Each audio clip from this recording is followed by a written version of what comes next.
Hello, hello, and hello. I'm the Sock, aka the Chinese Koala Hunter, and I'm back with yet another session using the Shadowdark system. And Anthony, who plays his brother Anton in the Beast of Burden miniseries, couldn't make it today, so that means we actually get to have fun. It's a, it's a joke, Woo. obviously. Once he Big see, facts, though. Well, once Anthony sees this, he's probably gonna kill my character next time we play in one of his games. But with that being said, this music is a little bit too cheerful. One second. I think I'll pause it for this little section. for the Shadowdark. Yeah, You're not going but to put the title over this oh one, are yeah, you? that's going to be a title drop, like I said, every single time. But So if I like I say was, Shadowdark, yeah, actually, I think last time and last episode, this is a little side note. I think you were responsible for at least 7 or 8 title drops during the second session of Beast of Burden. So thank you for I that. just Thank you for that editing time you made me you made me do. I just forgot the name of the game. What was it? Oh, is I'm it not going to is it do the this. Dark of Shadows? Moving on to real shit. With that being said, today's installment is going to be a short series called Wild Hunt Volume 1. The players will be taking roles as members of the Beast Boys, out to prove their valor in a special hunt, or die trying. If you've listened to the Beast of Burden series, you might already be familiar with the Beast Boys, but it's not really required since you'll be plenty familiar with them by the end of this adventure. With that being said, old rumors in the world of the Seven Empires come to mind. Tales told around campfires for centuries. It's in these tales that posit the origin and nature of the ocean. The ocean is vast beyond comprehension, yet it's also fickle, unforgiving, holding ruins and spoils from civilizations long forgotten. Each discovery, each threat, a revelation of the true nature of this thing we call existence. But in this age of ruin, can the same not be said for the land as well? This has led to tales that advise all to stay away from the depths, for the ocean reflects the chaos and ruin of the world at large before it came to pass, possibly being its origin.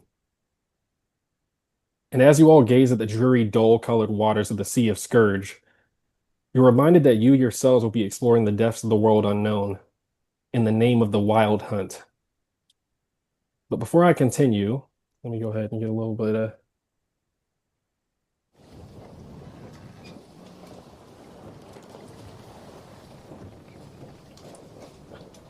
Like I said, before I continue, whose faces are reflected in these ominous waters? You guys can introduce your characters, what class you'll be playing, and what character your character's thinking about as you sail near the Bane Coast.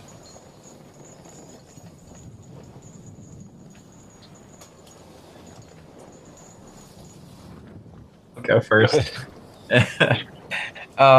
Let's see. I am playing Tonal Bloke. He is a sea wolf, a human sea wolf, and he is currently thinking about how good it is to be back on the water.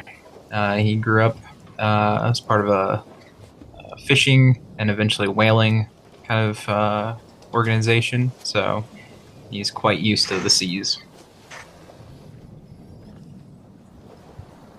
All right, and now that we have our sea wolf, who's next up in this reflection of the dreary waters? I can go next. I'm playing Shanti. She's a dwarf priest, and she's thinking how she can't wait to be on land again because being sick on water is just simply awful. Her head is hung over the side of the boat right now, and that's where she's been for the past few hours. Not a lot of dwarven pirates from where you're from, huh? That's actually a good point. They usually are in a very stationary place, so this would be very unfamiliar to your upbringing. Hmm.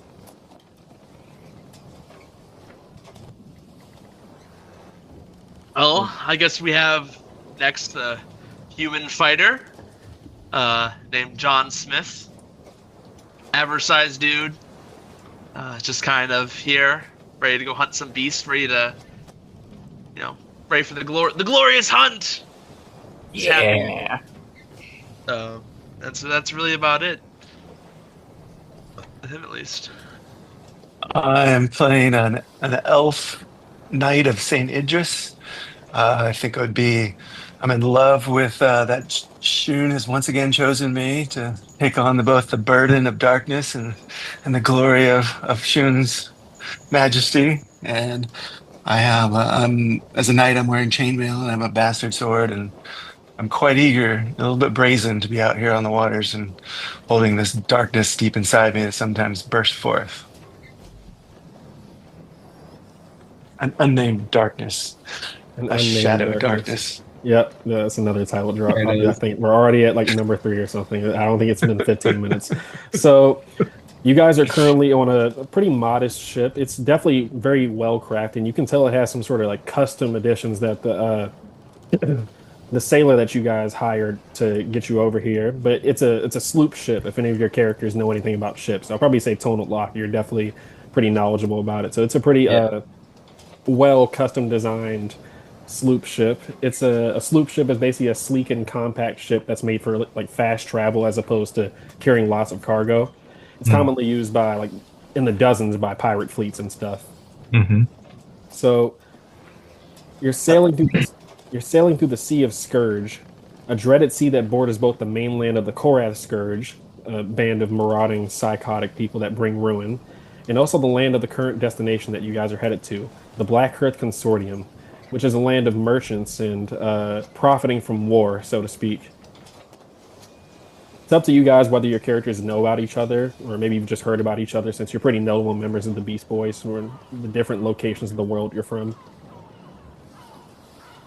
But regardless, you guys were lucky to find sailors crazy enough to ferry you through these monster-infested waters. You kind of had to zigzag between the deep sea and the Bane Coast to avoid the aquatic terrors that stalk ships in coastal towns, and also sailing to avoid the nearby Syndralis Theocracy. It's another country that's nearby, another empire in this world that borders your destination. Since you surely would have been branded as heretics by their fanatical church to Saint Taragnus. What do you guys think your characters would be doing to pass the time as you head to the Black Earth Consortium? Fishing. Get my fishing rolls in here. Maybe I might catch something, some delicacies from the sea. All right. What else, would anybody else be doing anything in specific other than Shanty like throwing up and stuff? Bleh. She's chumming. They are chumming the water for us. Yep. John, Is that- John, John's just kind of like looking around, trying to grumbling to himself. God, having to run to these far edges just to escape my bounties. Just kind of, fucking hell. Is the ship like fully crewed? Like, are we having to help it out or anything like that? It's surprisingly very smooth sailing, despite the fact only 2 people are really actually like manning the ship. The main person that you guys hired is an old man named Flynn Marrow. He is currently at the helm of the ship. I'll probably say he's probably making fun of Shanty for her lack of sea legs and everything. Flynn Marrow is this like balding, elderly like ex-pirate with a hook for a hand. He has missing teeth. He's the physical personification of many battles with past battles with scurvy, and he has like spotted, wrinkled skin, and the only part of his hair that's not balding is the back, and it's braided into like a rat tail sort of thing. Shanti gives him a stink eye. Then she throws up.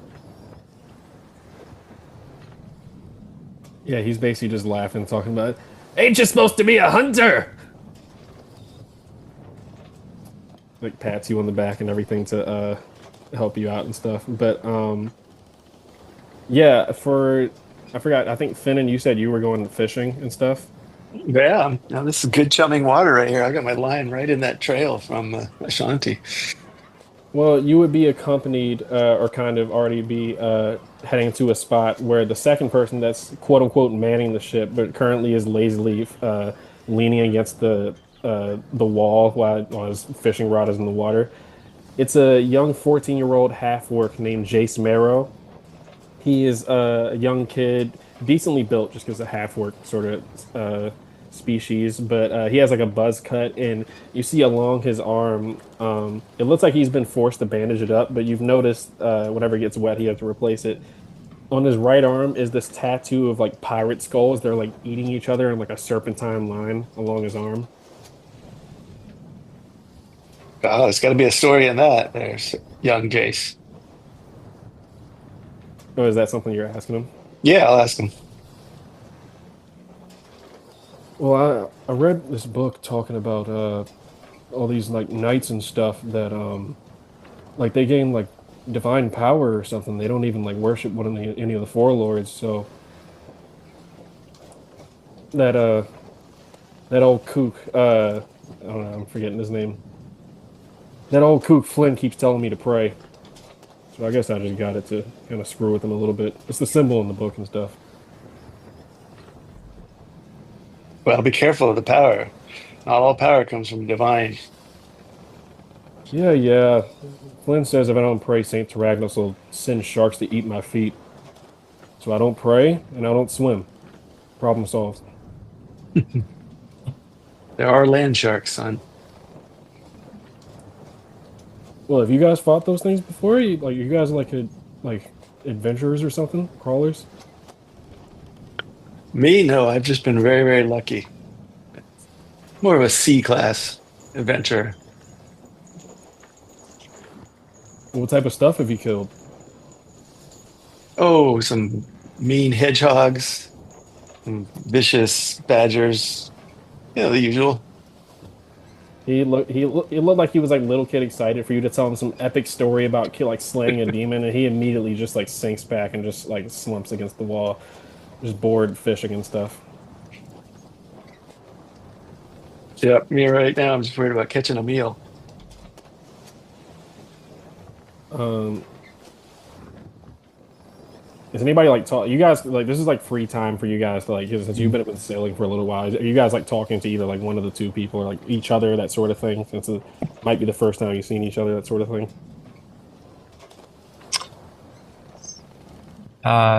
Cheryl, what was your character's name again? Shanti. Shanti. Got it. Shanti, you've been throwing up for quite some time. I don't understand. How do you fit so much food in your body? And how can you teach me how to do that? It seems very useful. I just like to eat. I just like to eat. It's food gives me joy. So, and even as she throws up, she pulls out like a bar of something, some kind of mashed meats and all, and she just takes a bite out of it. Whenever I'm hungry, I just have to eat. You're hungry. Uh, you're hungry still. Yes, and then she throws up. Actually, that makes can- sense. Can't keep anything down. When Meroki kind of speaks up and says that, well, if you want to build up an appetite, you can stay on the sea. It'll rock so much, eventually something will come up. Good to know. I've done my fair share of harpooning in the past. You think we'll see any creatures worth pulling aboard? Yeah, it's calm waters right now. Saint Tyragnos willing the wind stays on her side, but don't let the calm fool you.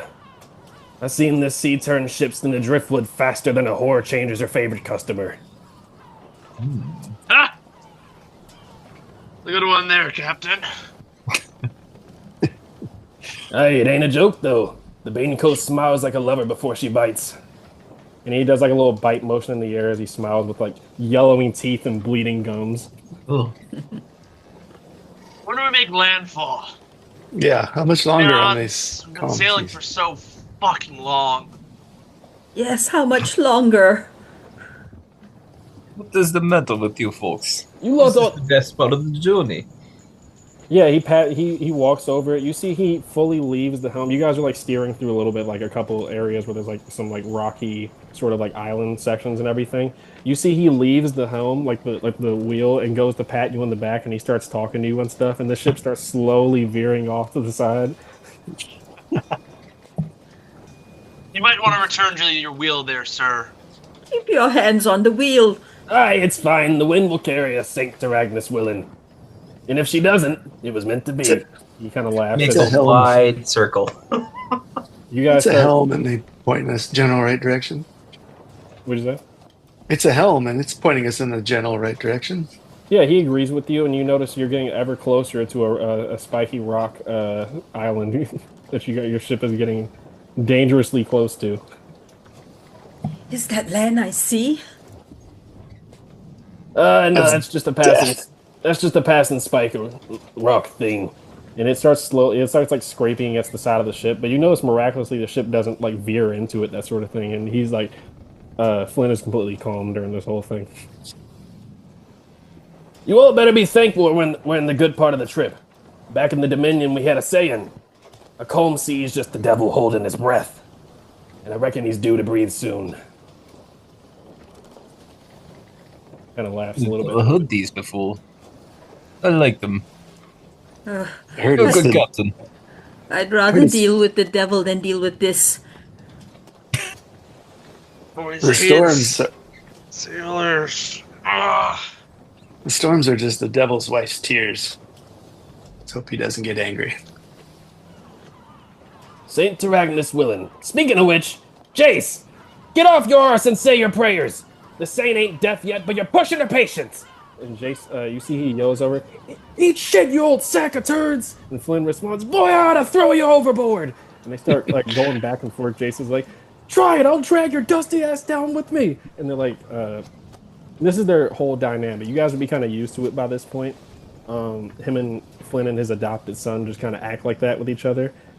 And it's definitely noteworthy because you guys have been around some shady people. Like, after all, you're members of the Beast Boys, but you've never heard anyone curse as much as these two. Like, they're saying curse words you've never even heard of.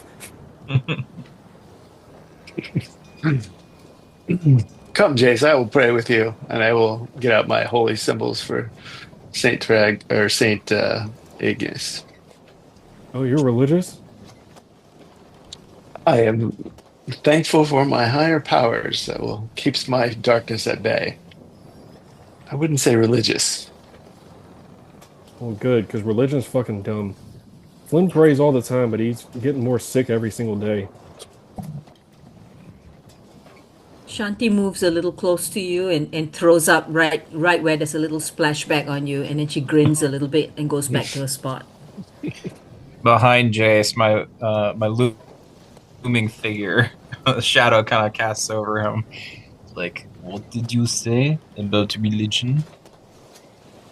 He's Well, not wrong, though. Oh, yeah. Gods don't do much for most normal people. You pipe down, average man. I could fight you.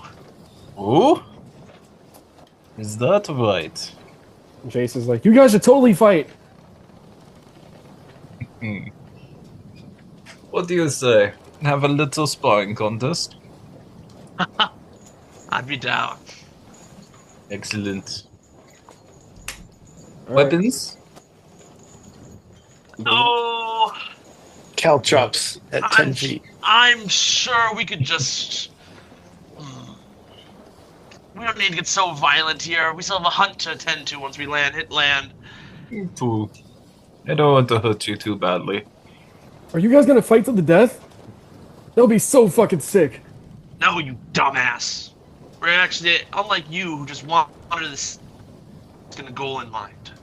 Who the fuck are you calling a dumbass? You smell funny. He's not wrong. Wait, you should not talk when you smell like fish guts. He kind of huffs and sits down. He can't really, his usual spunk, it doesn't really work with people that he's genuinely intimidated by, so he just sits back and watches. So if you guys are having like a little sparring match, I'll probably say it's like, I'll say best 2 out of 3. Everybody rolls, and you guys roll 3 attack rolls, and whoever gets best 2 out of 3 wins best roll. Just attack rolls? I mean, you justify to me whichever roll you want to. Oh, yeah, it's fine by me. I can do attack rolls. With charisma, though. I'll walk to the center of the ship, drop my shield, drop my spear, drop my hand axe, drop my hammer. Just thunk, thunk, Thunk, thunk. thunk, thunk. Oh, no. You see, I'll pull my great sword, my hat, my great axe, my battle, and my shield off my back. Yep. All right. Oh no, just my great sword, my great axe, and not my shield. Ugh. All right. I'll take my hat off and just slap it against Jace's chest. I'm like, hold this boy. He looks at it like how, like if LeBron gave one of his sneakers to like a fan or something like that. All right. First roll. Yep. Just like strength contest kind of thing. Strength checks. I guess if you guys aren't using your weapons, it wouldn't really have to be a weapon attack roll. Yeah, just make it strength check, either strength or dex, however you guys are. You can Yeah, describe to me. I'm gonna do strength. Where's my wrestling? Oof. Where do we? Oh yeah, just 1d. How do you? Is it? Oh, it's up in the corner. That's right. Yeah, slash. That's a roll one total of 5 for me. Feel free to roll 1. Ha! That's gonna be a 12 for me. The first stage, you guys are kind of wrestling and stuff, and you see John is starting to get a little bit of an upper hand tone. So the second round comes up. Give me those d20s.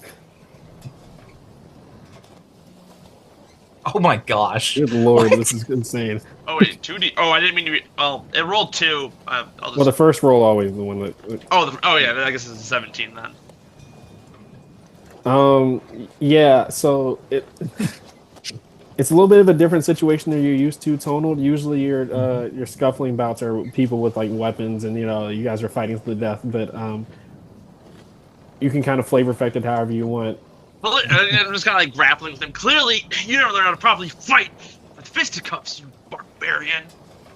Oh. Maybe so. But you did not account for one thing. And as he's like grappling me, I'm gonna just jump over the side of the ship. Dude, good lord. I mean, I guess New character. I guess roll me both of you roll me a strength that to see who, because if you fail, Tonal, you're just gonna go toppling overboard. What the heck? This is insane. You're rolling another 3. I got a 15. So I'm gonna like, as he's like trying to jump overboard, I'm just gonna just wrap my legs around his and just like lock him down. Yeah, don't do anything stupid with the open seas, you fucking dumbass. Catch him by the scruff of his neck. What's the matter? Can't you swim? No, I'm wearing these. I kind of like jiggle my shirt. I'm wearing armor. It will be difficult, and also this boat's moving decently fast. There's no need for us to get lost at sea. God. All right. Kind of stand up and just kind of lead. I kind of throw you to the ground to stand up to myself. Then, fucking hell. We'll go over and re-pick up and re-sheath both my weapons on my back. I'll come over to the chase and grab my hat from him. My old group was nothing like this. He asked you if you can keep the hat. No, you cannot keep my hat. What if I give you like 2 silver pieces? 2 silver pieces. 3 silver For a pieces? hat. It's covering his bald spot. He can't do that. I just stare at him. Flynn never lets me train or anything or get like any sort of like fighting equipment. So this is like the closest thing that I can get. Ugh. Fine, I will flick him a gold piece. You flick him a gold piece? Yeah. Well, he looks like extremely thankful for it and everything. Gold piece and the hat. Yeah. The rest of like the. No! Give me the hat. Let me rip it out of his hands if I can. Oh, you were saying that you're giving him a gold piece and not letting him have the hat. That sort of thing. Yeah. Okay. All right. Yeah. Well, he looks a little bit reluctant, but he lets it go. Go buy something nice. When we get the boat. It looks like he doesn't know how to say thank you. He doesn't have the best manners since he was raised by an ex-pirate. So he looks thankful though. I'd say like the next hour or two as you guys are approaching the coast, like I said, you have to be very careful about it. Just considering it's a sea of scourge and stuff. Mm-hmm. Flynn Marrow is basically, unless you guys are stopping him, going on about like old war stories, you kind of like overhear that he talks about his days in the Aegir Dominion. It's like this dominion of like naval empires and stuff. I love to hear As soon as you say that, his eyes light up, and like you hear Jace face palm because he's heard this 40 billion times. But he's like, he pats you on the back and leaves the wheel again as he says, "This may surprise you, but I weren't always this handsome. Used to be a scourge of the Crimson Sea. Flynn Marrow, the Sea Hawk of Aegir. Dominion caught me at one point. They took me hand and whipped me into shape. Now I'm too old to plunder and too broke to retire." it. And you just, you probably just stop me whenever your character would have like not wanted to hear about it. But he basically just explains he was the helmsman under the Vakesh S.O.C.K dynasty of the Aegir Dominion. I'll send like the spelling for that actually. It's Elven. It's Elven for Vakesh of Fire. So I would recognize that as being an elf. Yeah. Yeah, he served on the Vakesh Uskash dynasty about like 30 years ago. It was led by this elven archmage named Uskesh, who founded the elven house itself in the Aegir Dominion. And he reigned with this magical and naval might and led his own naval empire for around like 25 years, which was like unheard of at the time since the Iron Throne, so to speak, switches a whole bunch. But apparently there was some sort of like elven family dispute with Uzkesh or something. Flynn doesn't really care about it. But The elves got got caught up with the human drama, it sounds like. yeah, it is a shame. Anyways, and he keeps going back on about stories about himself. But yeah, eventually you guys do start approaching the coast, which you can tell by the waters below starting to pick up and everything. And Oh, on that, thank God. yeah, it's a Land. thankful for Shanty.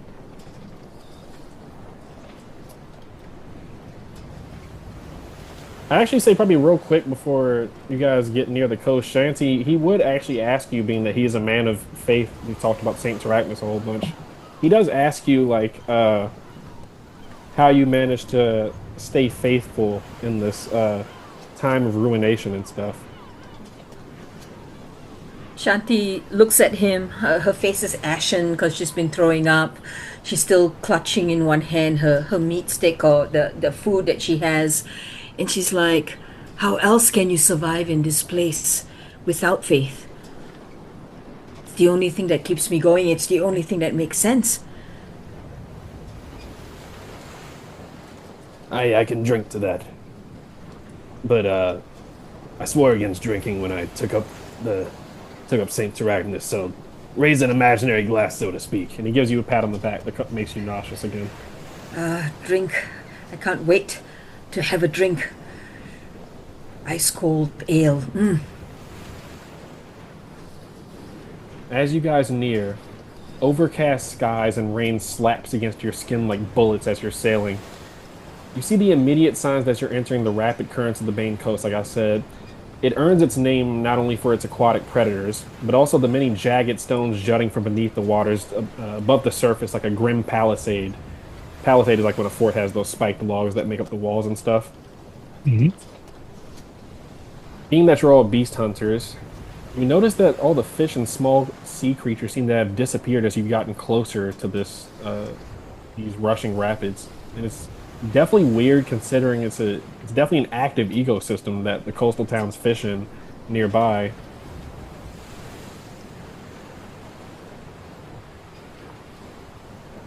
As you This is ponder, why yeah, go ahead. this is Sorry. why I'm having no luck at fishing here. Something scared off all the bait fish.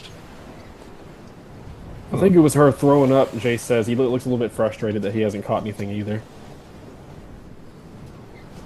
But as you guys all ponder these like strange sort of things, Finnan, you actually do see that Jace's reel, which was kind of like propped up in like a little section that fishermen usually have to just like let it just stay in the water. It starts catching on something, and he picks it up. He's like, "Oh, I got something! I got something!" And he's like,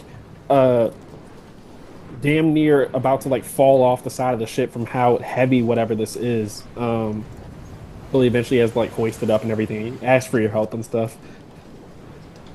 Well, do I know, like, is this actually some fish that we're catching in the behavior of the fishing line, or am I javeling out like something larger is being dredged up? That's What's my definitely sense of this?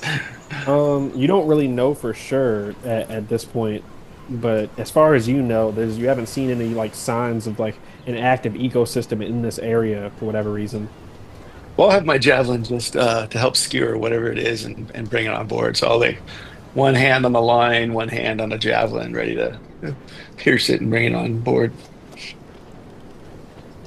With with one huge heave, he Jace breathes out and hoists something massive from beneath the ocean's surface, and it slams like with a thud, and I would say probably in front of your feet since you're like poised, ready just in case it's like a some sort of like deadly creature. But all you see at your feet is a large tuna fish. And it's kind of like that situation where when you see something shocking, it takes a second for your brain to register it. Jace registers it before you do, and you all of you hear that he screams, and you all look over at Finnan's feet, and you see this tuna fish. Its head has been, it looks like it's been ripped off, but it was like forcibly jammed back onto like the spine bone as blood is like spurting from this jagged sort of like uneven section where its head was ripped off originally. The most disturbing part of this isn't the fact that its head was ripped off and put back on. It's that a bloody smile has been carved into its face.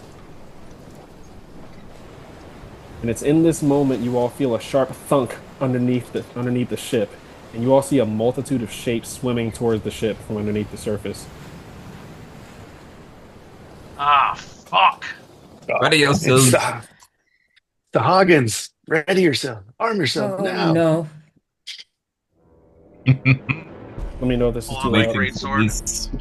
Could be sea hags, sea trolls, Sahagin. I'm just gonna list like every Bullywugs. I'm gonna list every marine creature Shut that I know. the fuck up! They're gonna come up here soon enough. Just stop talking and prepare to fight. Jace is getting I'm like getting you increasingly prepared. terrified and stuff as you are listing off these things.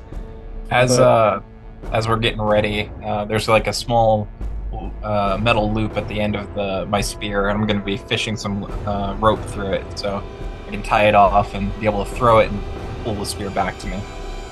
you turn this down just a little bit. Is that good? Yep, good. All right. So, let me see here. As we get ready to roll initiative, let me put this turn order up real quick.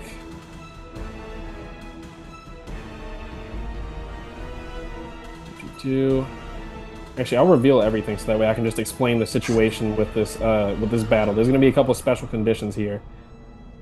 Oh, a lot of fish people. So as Holy you cow. see a multitude of these shapes swimming towards the ship, you hear another sharp thunk underneath the hull of the ship, and emerging from the surface of the water, you see five figures. It takes a second for you to kind of realize it.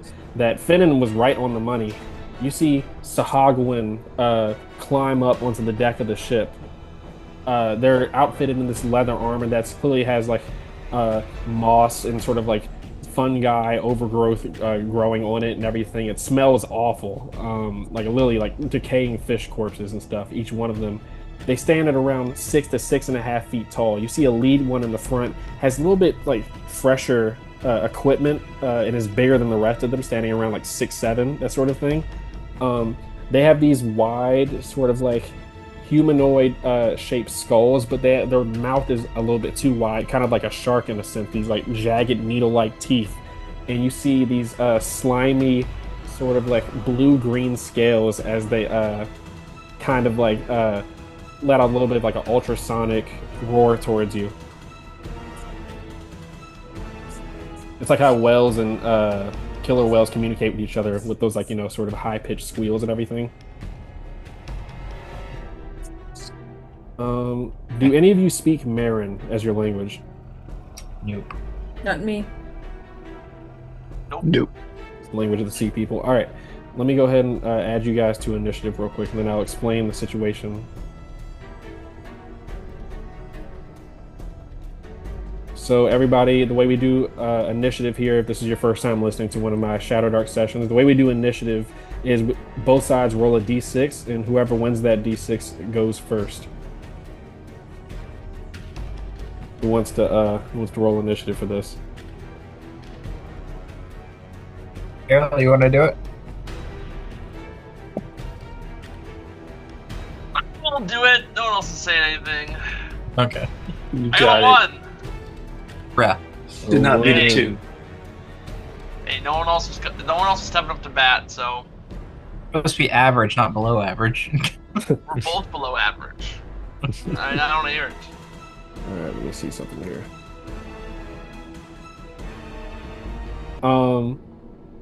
But another thing of note as well, I didn't say in the description when they showed up, is that you see swimming underneath the surface. It seems like they're being directed by these high-pitched ultrasonic squeals, are two large great white sharks that are swimming towards your ship. So here's the situation.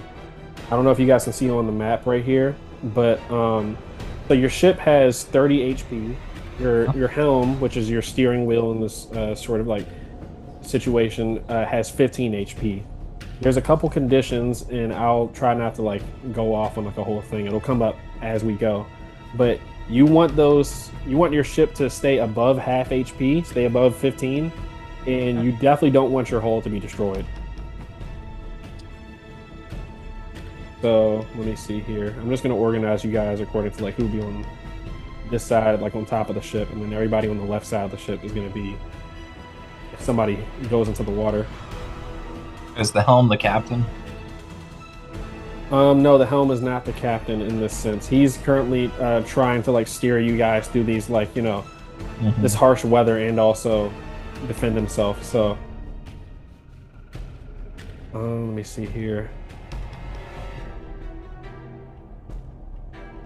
I'll explain further once it gets to you guys' turns. But for the villains' turns, the Sahagwan chieftain squeals out some sort of order in this high-pitched language, and he is going to. I think Finnan is the closest because he was waiting to jab whatever came onto the deck. So he is going to run towards you, stepping confidently as he wields a sword in hand or a trident in hand. Let's see here. 3 tridents, anyone? 2 strikes against you. I don't think a 10 hits you. 10. Nope. I'm above 14. Yeah, he does these heaving sort of strikes and everything, and that misses you. And let me see here. The other Sahagwan are going to. I'll say it's 1 for each. So 1 goes for each of you.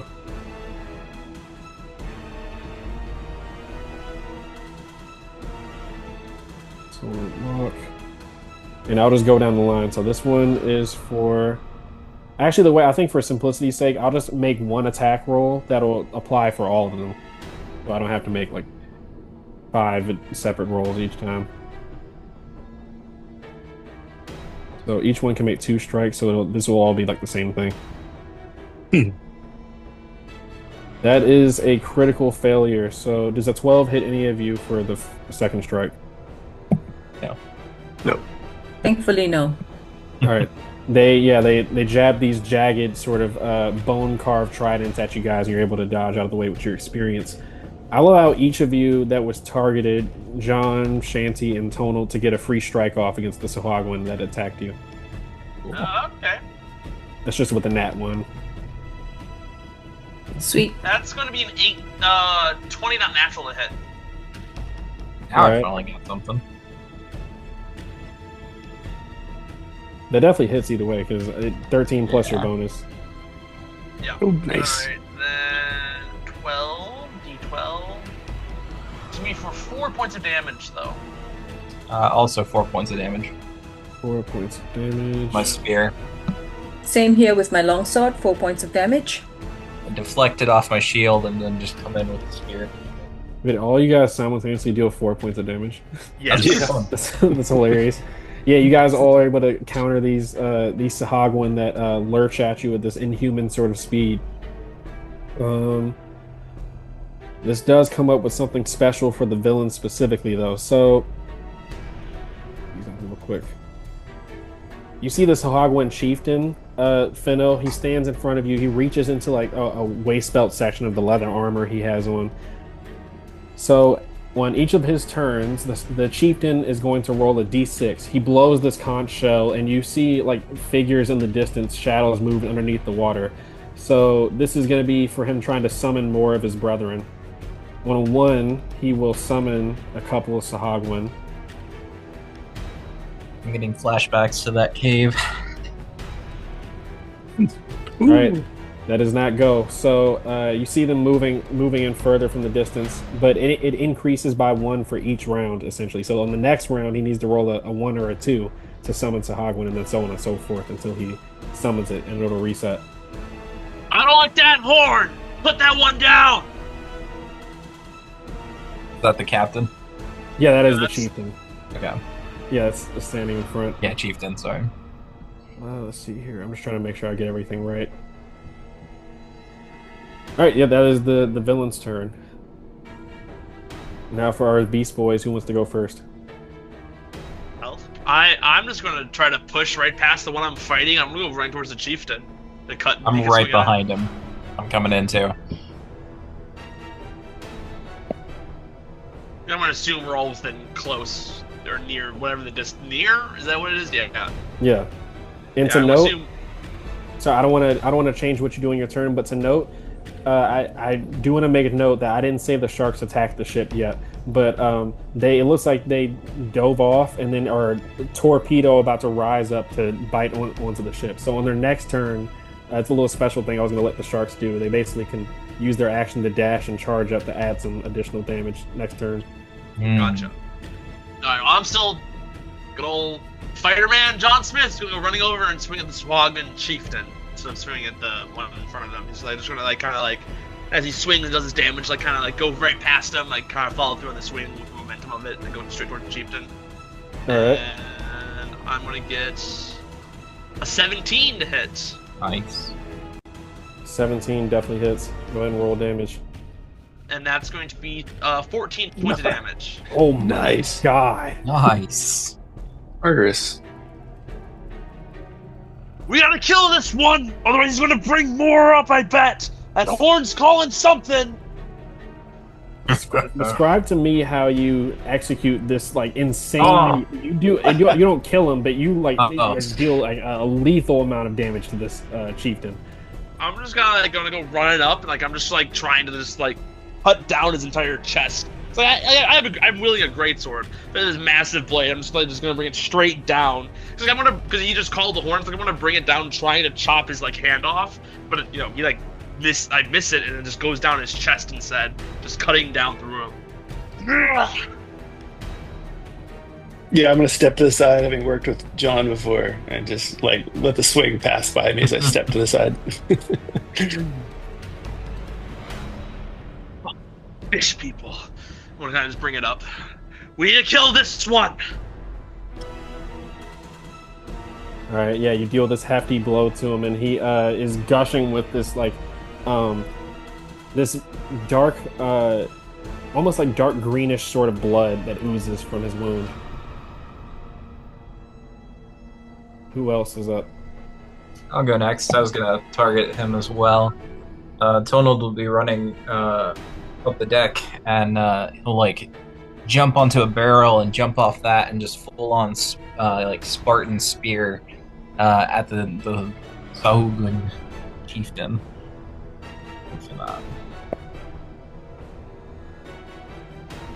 Nice. That's a 17. 17. Nice hit. Yeah, we'll go for a d6. It's another 4 points of damage. Good grief. What is it with threes today? 4 points of damage as you slash into him. He's taking heavy breaths now. Shanti will also attack the chieftain. She sees everyone running forward and doing that, and she's like, she slashed at one of the fighters and was successful, and is hoping to do the same with the chieftain. And she rolled a 10. Oof.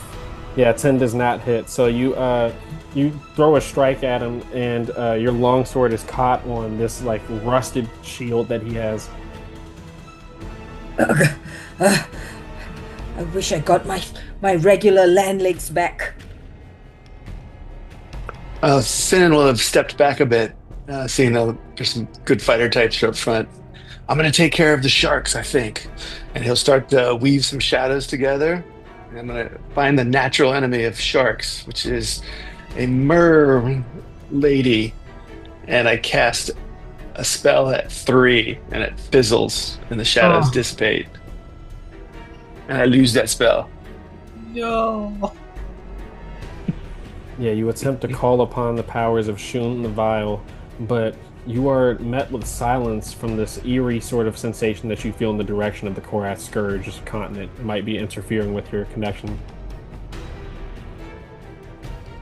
My dark power said, not today. Is that everybody? I think that is. All right.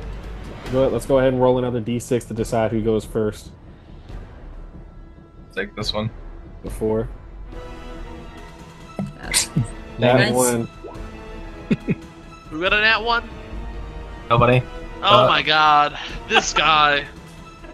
Yep, Tonal got in that one, so he has doomed you guys to your fate. But no, in all seriousness, let me Two nat roll. 1s in a row. Let me roll a d6 here to see if he summons more of his Sahagwin brethren. Yep. Duh. Not when we wanted to win.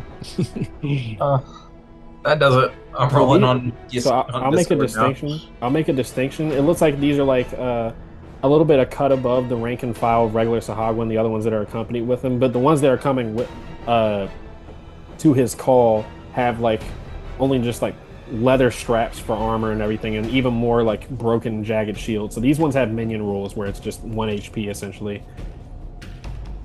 that you can knock them out. But 3 more of these, I'll distinguish them real quick. Minion Sahagwin. They're not on the ship yet, but they would be near the water. And I think, Finnan, you said you were using movement to either get in the water, right? Not in the water, no. I was going to cast a shadow illusion into the water. Okay, alright, yeah, I feel what you're saying. Alright. So the Sahagwin Chieftain now is going to make a... You ran past him, so I think that... He's going to go after the person that dealt him the heaviest blow. He sneers and looks at you, John Smith. You know that scene in Nemo when the shark smelled blood for like the first time in like 20 years and he like... his eyes went black? Yeah. Yeah, he looks at you and you see his veins beneath his like scaly skin are like going red from rage as he charges towards you. So that will be 2 trident attacks. I think the 20 hits you, but the 13 misses. So Yes. he stabs into your shoulder, and you feel like your shoulder kind of like pop a little bit. You might have dislocated something, but that's 3 damage. Got it. All right, and now for the Sahagwin. The minions are going to... I think 2 of them are going to hop up on the ship. And then 1 is going to assist the sharks in attacking the ship's hull. So the minion Sahagwins that are... I should probably like make a distinction. I'll like add the... I'll put the helm over here just for so you guys can see who's like which ones are heading towards it. But the minions are starting to head towards the helm. I'll say they get here by the end of their turn. So next turn they'll be within range to attack it. All right, what's the difference between the ship and the helm? Like The helm is the steering wheel. I'm just using I'm being very obnoxious about historically accurate names for stuff. But yeah, the steering wheel essentially is what they're heading for. I think he's asking, why is the ship token back here and the helmet up here?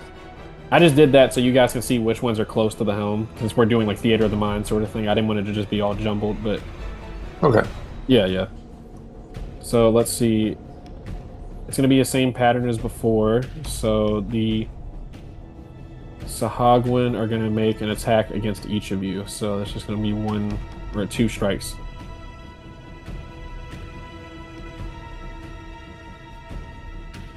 Is a 9 and a 13 hit any of you? Nope. Nope. No. Nope. Nope. They seem almost intimidated by the rage emanating off of their chieftain right now, so they're a little bit caught off guard. I think that is it for them. Now for the sharks, are going to make an attack.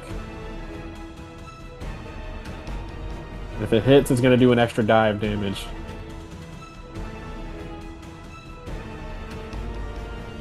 I mean, not hits. It's automatically going to hit since it's an object. It's just about how much damage they do. Let's see. So that is 6 damage.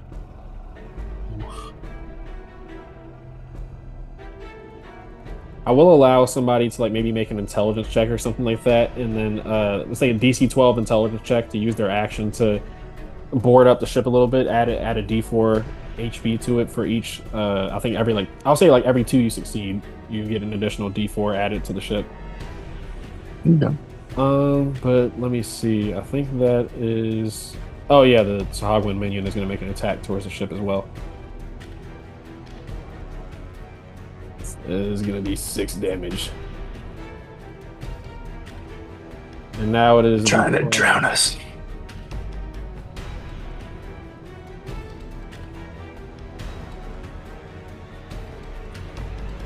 Crawlers, it's all of you. Whoever wants to go first in this chaotic.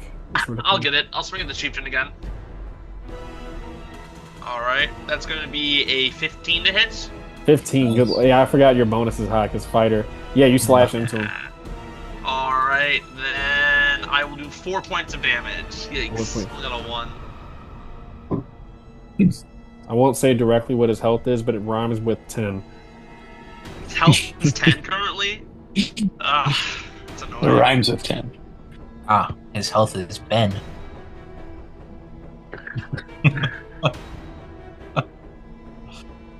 That says nothing for the Sahagwin coming on the way, and then all the ones that you're dealing with. Quickly, as he just gonna throw my greatsword, like the pummel of it, into his head as it kind of like brushing by him. Oh, you need to die! It's just like Next to it. Yeah. Sorry, go ahead.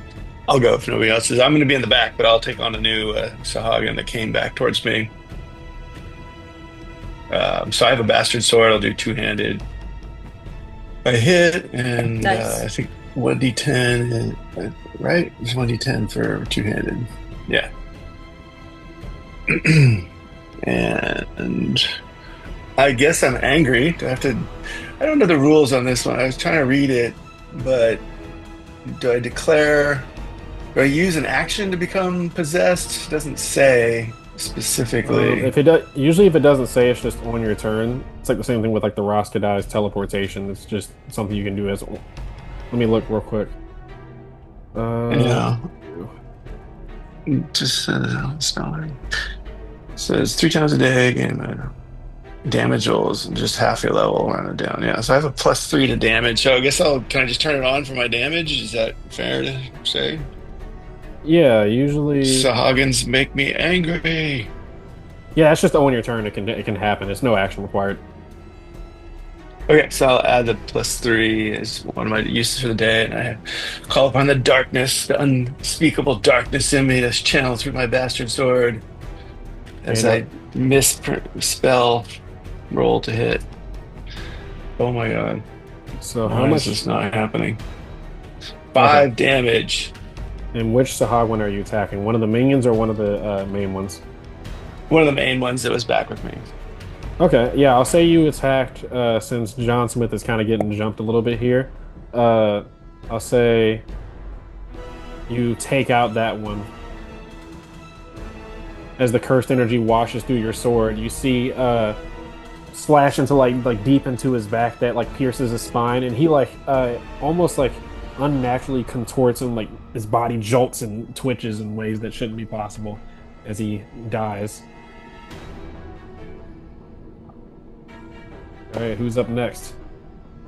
I could go up next. Shanti spits on the ground, wipes her mouth, and pulls out her crossbow this time. And the chieftain's still up, right? Chieftain is still up, yeah, barely. Attacks the chieftain with the crossbow with a 13. 13 does not hit, no.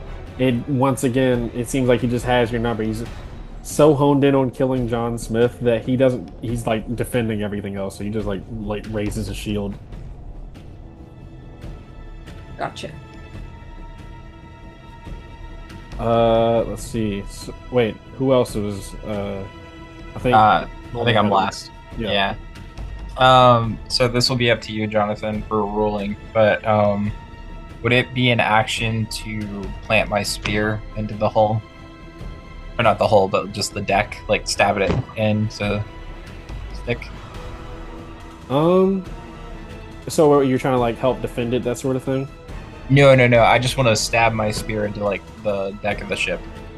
Do you He's think turned coat. He's going to help us out again. Yeah, I'm just asking. Are you saying you want to damage the ship? No.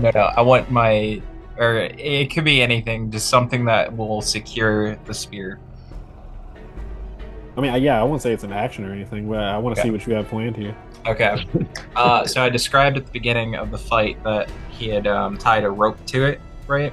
Mm-hmm. So his goal is, I'm going to buy you some time. And he stabs it into either the deck or something secure. And he wants to run and jump into the water. And then I will use my action to present myself the shield wall to boost my AC to 20. And my goal is to distract the sharks and whatnot attacking the hull. And the spear, while holding on to the rope. So, yeah, that's the goal. That makes sense. Yeah. Have you been wounded at all? Are you missing any HP? Nope. Okay. Yeah. I was just gonna say it for some flavor effect if you were bleeding, but yeah. You definitely get their attention as they see like a lone target as you hop into the water and everything. You see them like I might have some of the chief blood on me from stabbing him. Mm-hmm. Yeah, they were at the moment like tearing into the hull of the ship. You see there's like multiple holes. They're like drafting in water to the below deck. Yep. They turn and look at you. I'm gonna curl up behind the shield, kind of like Captain America. All right, so you're using action to shield wall? Yes. Okay, that's a very smart plan. Thank you. Let's see here. Another D6. He's crazy, but it feels like up his alley. It's a little bit nuts. Ooh. You just have to beat a 1. Oh, that's the initiative roll. Okay. Yeah. All right, I got it. I could beat a 1. A 4. Yeah. It's actually reversed from last round because the crawler's got 1 and the villain's got 4 last time. But yeah. A little bit. All right, it's you guys' turn. All right. Take this chief out. Let's see if I can get it. I will say you were getting at a stage of the fight where the ship is getting to a certain amount of HP. So Flynn will ask you guys. He'll basically say something along the lines of like, "You guys want to try to outlast these fish folk, or do you want me to steer it into the rapids?" Basically, what he's saying is that if you steer into the rapids, the Sahagwan chief can't summon any more Sahagwan since it's like the place with all these jagged stone formations and rapid waters. So it eliminates the need to, the threat of more Sahagwan showing up. But the ship will have to make essentially a D20 check at the end of each of you guys' player rounds. You can spend an action to assist and add your dex modifier to the roll, but basically on a failure, it takes damage from running into one of the stone formations. And we got tunnel out on the hole there too. You have to be careful of that. I'll send the roll in the chat just so you guys can actually understand what I'm saying. I would vote like let's lose these things in the rapids. I unfortunately am down in the water, so I can't give input on this. It'll be up to you guys. I trust your judgments. I'm killing the captain, the chieftain. I mean, Yeah, I'll yell back to Betrayal. losing the rapids. And And I will try to attack the captain after yelling my boat. So I go up to the front with a bastard sword and swing. Ooh, that's a hit. Oh, nice job. Nice. And I'm still raging. The demons are still possessing me, my sword. Only 6. 6 damage. That is hefty indeed. Yeah, you see he's on wobbly legs now. The only thing that's keeping him up is his pure rage towards John Smith, as he looks like he's about to try to like take you down with him, that sort of thing. Finish him! Finish him! All right, let's see this. 17. What is that? 24 to hit. Just describe to me how it goes down. Oh, let me roll my damage first. Wait a minute. All right, so that's gonna be 11 points of damage. Yeah, he's kind of in front of me. I'm just gonna just turn my blade, big ol' swing, and just decapitate him. A wide, bloody humanoid fish maw lands at your feet as blood gushes out from the decapitated section of his body. And the conch shell falls to the ground, and you see the other Sahagwin look down at it. I'm gonna try to step over it and just crush it into my foot.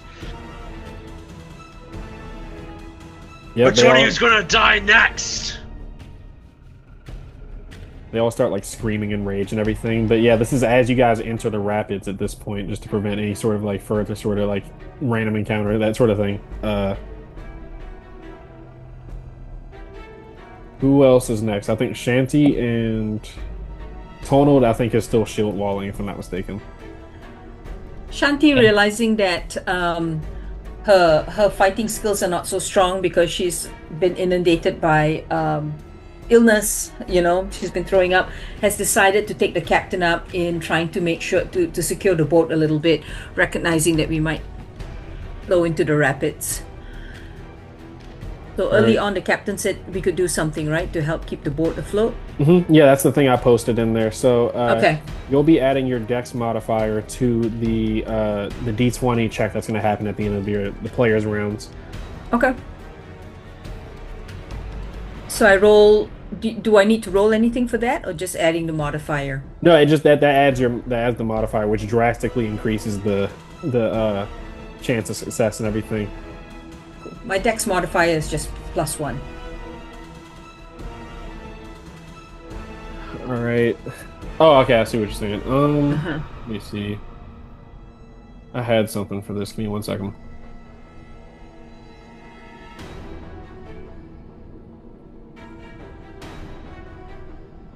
So the mechanic is the DC increases each round if it isn't a failure, and then when it fails, it goes back to DC 10, DC 9. Okay, cool.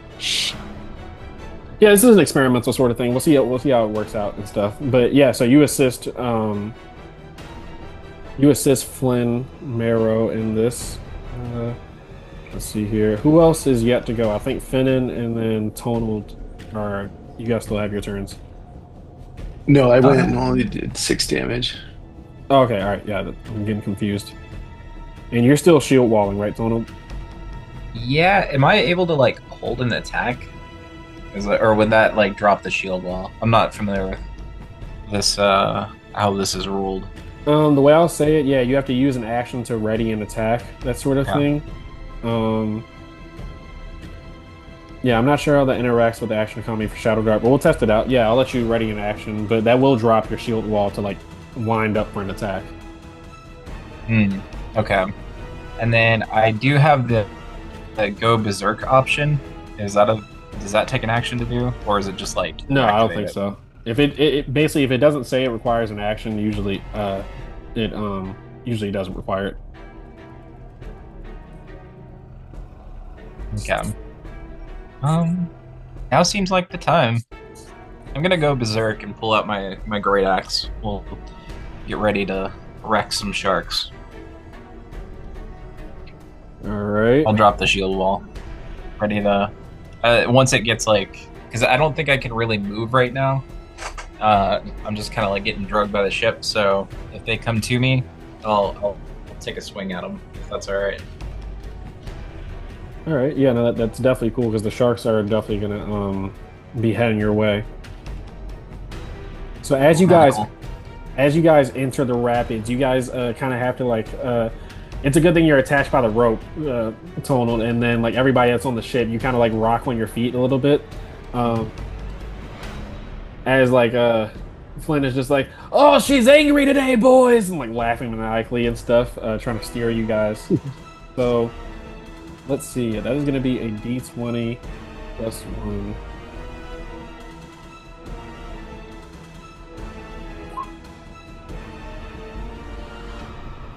Yep, Oof.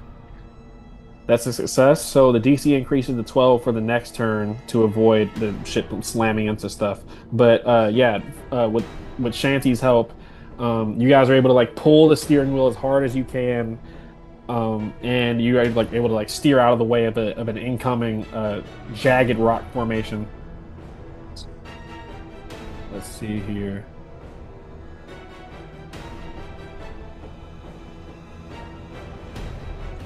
All right, so the Sahagwin are just I think they are currently enraged by the person that just decapitated their chieftain. They're trying to call out to their brethren, but that won't work right now considering the environment they're in. So two of them are going to go for you. Let's see here.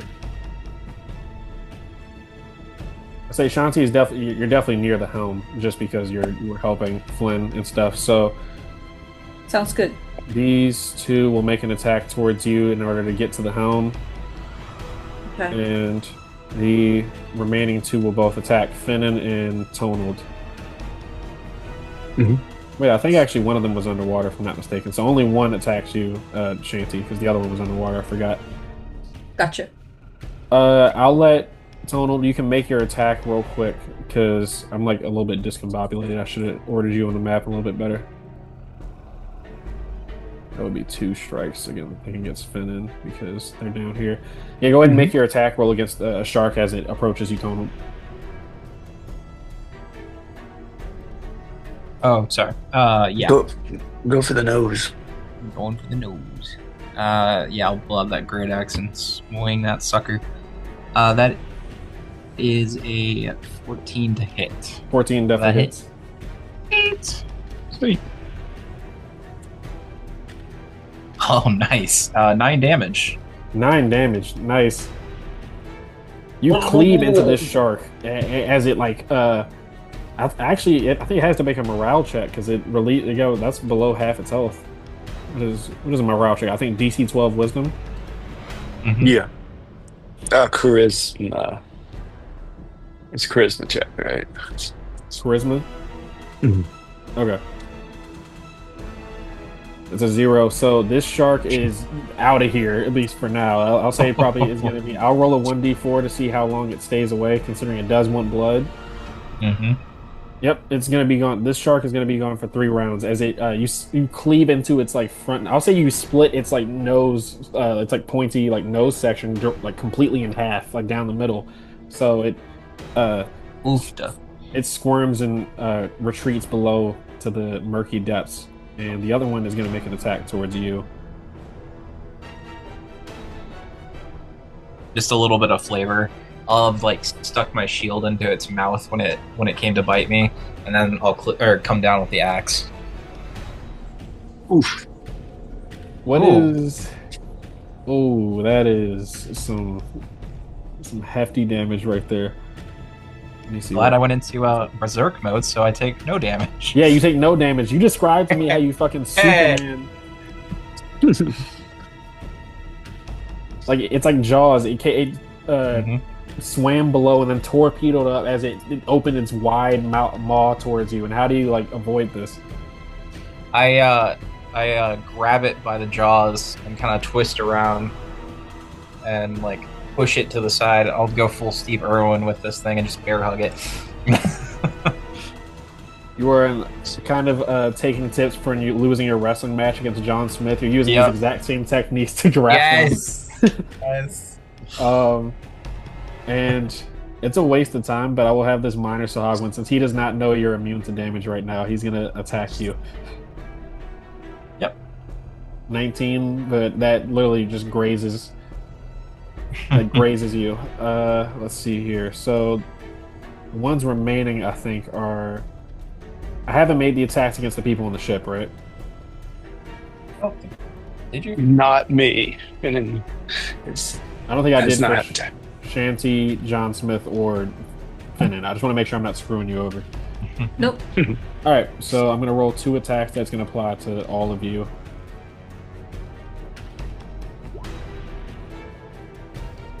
Does a 15 hit anybody here? Yep. Yeah, I take Hits 6. me. 6 damage. No. Got me. Oh no, you don't take. Don't ignore the 19 right there. No, you take 5 damage. Wait. Oh. Oh, it is 6 damage. I'm blind. You mean sorry? Yeah, you do take 6 damage. Except for Shanty, because Shanty has a godly AC. Oh no, I have 14. Oh, at 14. Okay, that's what you had it as. Okay. Yeah. I may have had it flipped. I'll change it. Yeah, you're all good. So yeah, everybody that is hit with the 15 gets to take 6 damage, and that is going to be.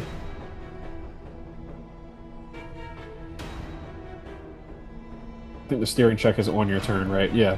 Okay. Just making sure I have everything covered. Let's roll another d6 at the start of initiative to see who goes first. Gerald's up this time. Okay. Find the dice. D6. 3. 3. Almost. Ugh. Oh. Oh no. Oofda. So it's going to be the same series of events here. I'm not going to roll the attacks for I think you have what, 2 more rounds left of your immunity tonal? Yes. Yep. Yeah, I'm not going to roll any attacks for them down there. It's just narrating. It's this insane wrestling match between you and a fucking shark. It's trying to bite you in the face and you're like holding its jaw shut and everything. Sahagwan's trying to stab you in between. I'll shove my axe into its mouth to like push it away and whatnot. Yeah, it'll be great. It's the most epic underwater battle happening. Yeah. Yeah, nobody can see it, but it's epic. Nobody knows. You're gonna be telling people that you wrestled with a shark underwater, and no one's gonna believe you. Yeah, we're like, yeah. A shark this big, right? A great white. Let's make an attack. Let's make 2 attacks for everybody above deck. Oh my. An 18 hit. Anyone who's hit by an 18 takes 3 damage, but you do get a free attack against one of the Sahagwan attacking you. Gotcha. All right. My precious bodily fluids. Can't lose those. Free attack on one of them? Yep. Everybody or just somebody? Yeah, everybody, because all the strikes apply to each person. So 25 to hit for the retaliation strike. are you hitting the minion or are you hitting the regular? I'll be hitting a regular one for sure. Right. I think at minimum rolled above 5 damage, right? 4 damage. 4 damage.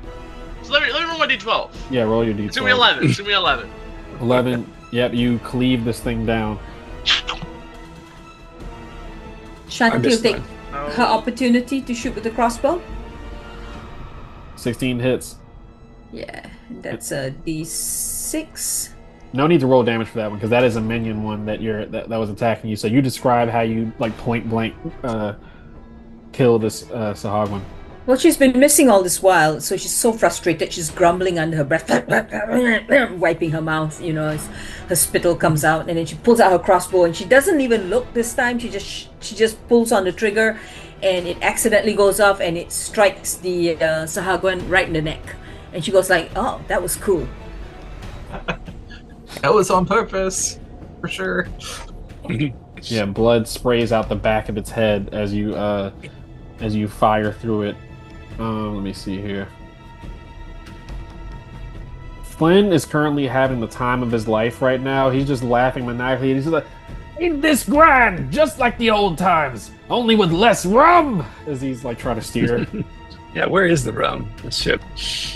Let's see here. So, which one were you striking, Finnan? There's 2 on me, so I choose Ralph the Sahagin. Ralph, that's now canonically his name. How much damage do you deal?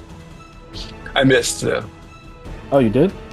I got 9. I assume a 9 misses, right? Oh yeah, 9 misses. Yeah, but that is the villain's turn. So now, our desperate crawlers or adventurers. It's your turn. All right. Get Well, him. so I killed another Sahagwin in front of me. Is there any normal ones still on the board, or what? Just the ones that you see like near you guys is like tokens and everything. So there's one minion Sahagwin and two regular ones left on the top of the ship. I'm like, get these off of me. I'll touch, run. bad I'll touch. go over then and help Finn it out. And you're just gonna cleave them apart. And I'm gonna run up and swing for 20 not natural, and then do 9 points of damage. 9 points of damage. You are just putting these Sweet. things down left and right. All right, this is my last round of demonic love. I swing at it. Ooh! I hand him my sword. A natural one. He is going to make an attack towards you. Oh, 13. Oof, just missed. Yeah, just barely misses. You guys just you kind of like off by armor. yeah, like it's pouring raining like I said before, and extremely windy now as the rain is like slapping against your skin. So you kind of like slip a little bit and tumble as you strike at him with your long sword, and he ducks down and tries to literally stab you through the ribs with his trident, but you're able to dodge out of the way. So let me see here. Is I that all think of our- Shanti has to Mhm. hit again because the other one was the opportunity hit. Yeah. Well, yeah. So she's going to shoot again with her crossbow at the one with Finnan. All right. And she misses. 6. Yeah, your nausea is making it hard for you to see straight as you're firing and stuff. She mutters to It's herself, next time I just won't aim. It's That's not when you. I'll hit them. It's just they're slippery little bastards. Thank you, Finnan. All right. I like the idea of every time that she does successfully kill or like shoot something, she's never trying. It's always an accident. So she can like throw the crossbow on the ground, it goes off and gets him in the foot. You have to let the wind carry it. Mhm. All right, let's see here. So, For my turn, I'm just gonna be banging my axe against my shield, trying to get the other's attention, and readying my next attack for when I get close. Unless they are just next to me, then I can go ahead and attack. I picture they're coming in and like doing. yeah.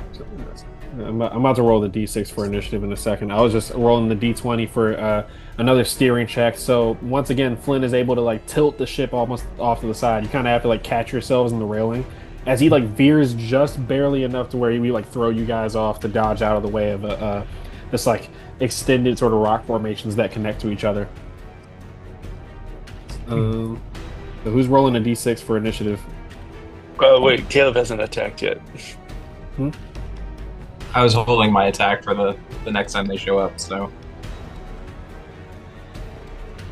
Yeah, so basically on the villain's turn when they're about to attack, I'm just gonna let him get his attack off.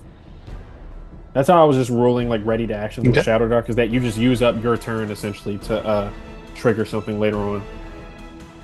Mhm. But yeah, who's rolling that d6? I'll go for this.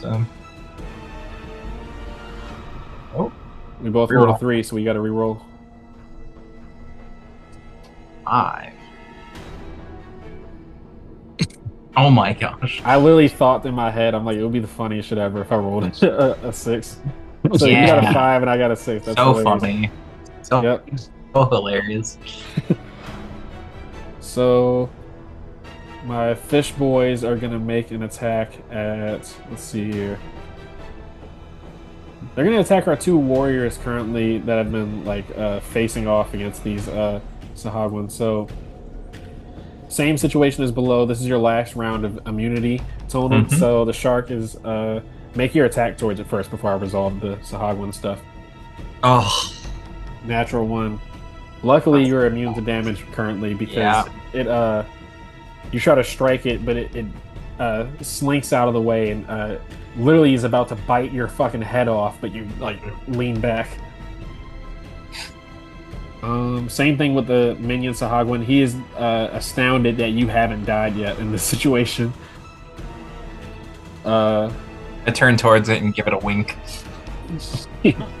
I think with this being said, I think this is the first time this Sahagwan has ever seen something like this. I'm gonna have it make a morale check. Oh. A regular human willingly leapt into the water with 2 great white sharks in a Sahagwan. It is currently wrestling the shark and while dodging the fucking all of his strikes. So he's like I think it's DC 12, right? John Smith may have won the fight, but Tonal Loke is winning the war. Yeah, I this don't know, man. I've killed like 5 Sahagwan on deck. Like, I don't know about that one. Yeah, He that's hasn't- easy. he hasn't seen that, and then these ones above deck are like kind of I would imagine like bloodlusted. They're a little bit shark-like. This one below deck that's like fighting Tonald hasn't been like hit or anything, and he hasn't hit anything. So he's gonna make the economic decision and live to fight another day. Nice. And he swims off. You still have to deal with the shark after this Not a problem. duration is over, though. So let's see here. For the villains, let me just make these 2 attacks.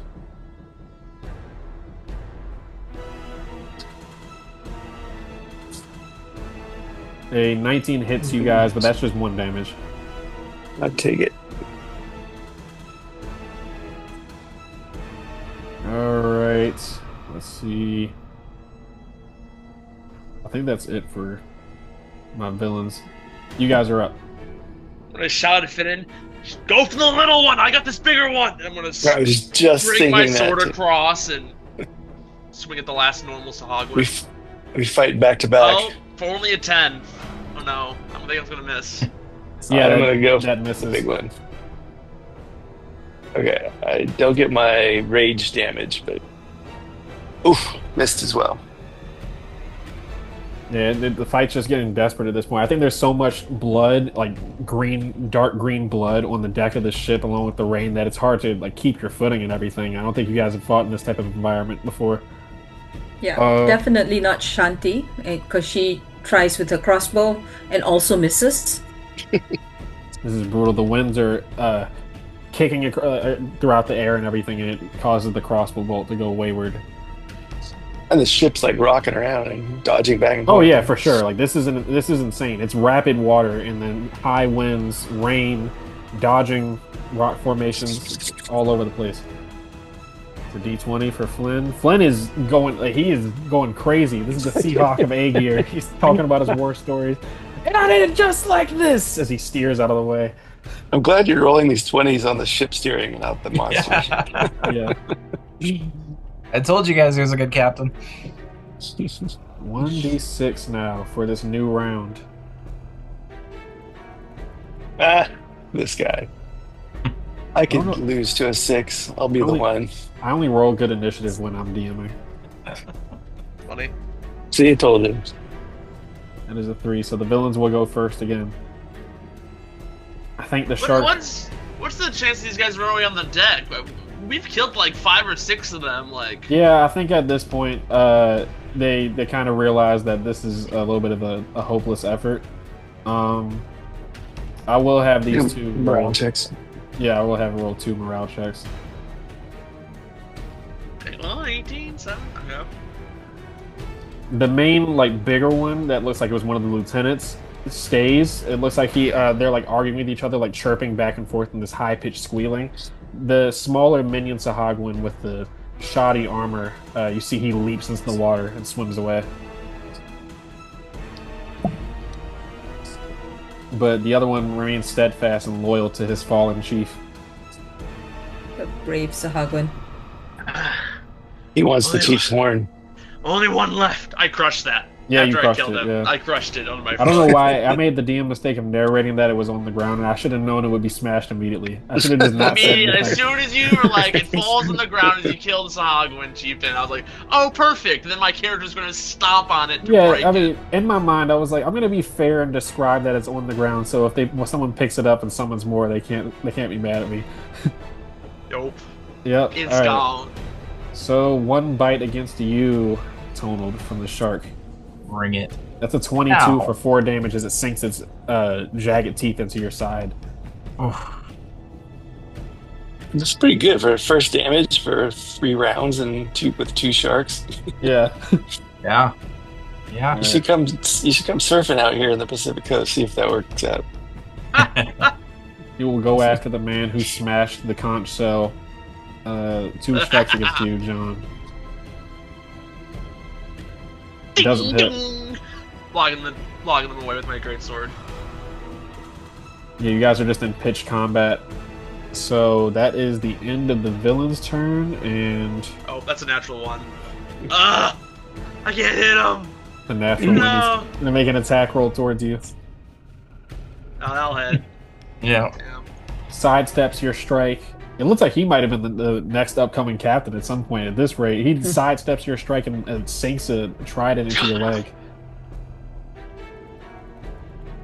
Oh my god, terrible swing.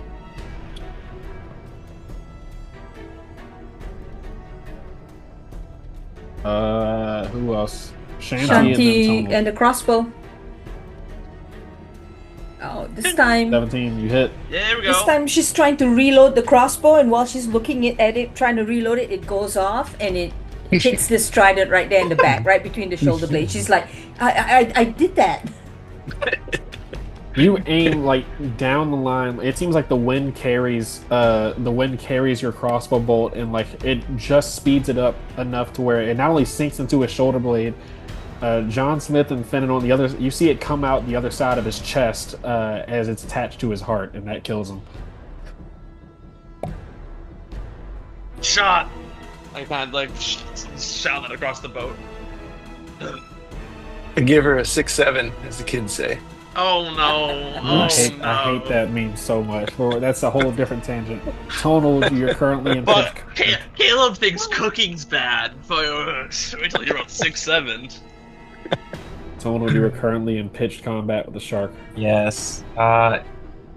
So after all these like misses and whatnot, and him being absolutely bad apples during this fight, he'll send up a quick prayer to Odin, thanking him for the armor mitigating some of that shark bite, and he's just gonna like try to grapple onto it and just slam his axe right down onto that skull, and he's gonna hold on as much as he can. If he can, he's gonna try to like lodge it in there, so that You he can make a just- little targeted strike if you want to. I'll let this be a critical hit if it.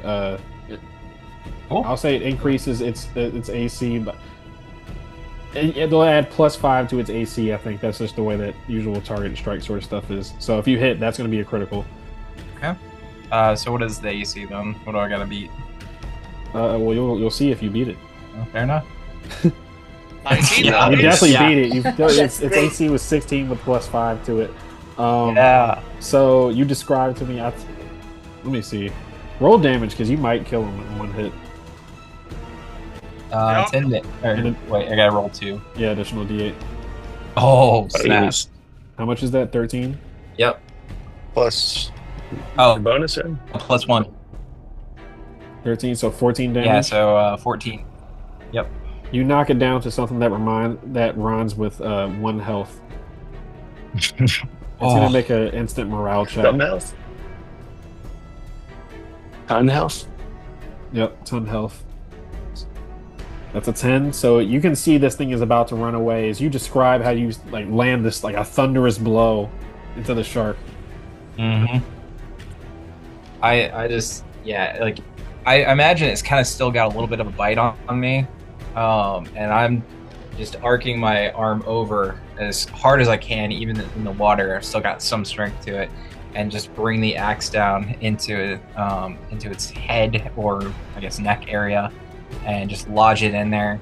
And Are you saying like describe how I kill it, or Oh, well, you don't kill it's at you drop it to one that health, one? so you pretty Okay. much just barely like it's barely alive right now. In his head, he's thinking, "Well, no, you don't. You are not getting away with that." He's gonna just lodge it in there, and he's gonna hold on. You're Yeah, not gonna let him get away? I'm not letting him get away. No, All right. this thing's mine. Let me roll another d20 to see about that steering check. Wow. Glenn is on fire right now. Like he is legitimately Atta like boy, Flynn. he's weaving you guys through like sections of like stony islands and protrusions that you didn't even think possible. He's like drifting somehow with the ship. Let's see here. What's the So- DC? Is that 15 or 18 now? Oh yeah, that is a good point. Let me see. So It it's was been 9, 3 12, rounds. 15. 9, 12, 15. It would have been 15 because it's been the third round of it. Nice. Let's see here. That's gonna be a D6 for initiative. I got it.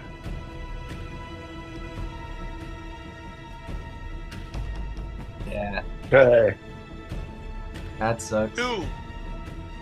All right, so this shark is going to like as it's gushing with blood, it's going to immediately use its action to just dive below into the murky depths as far as it can.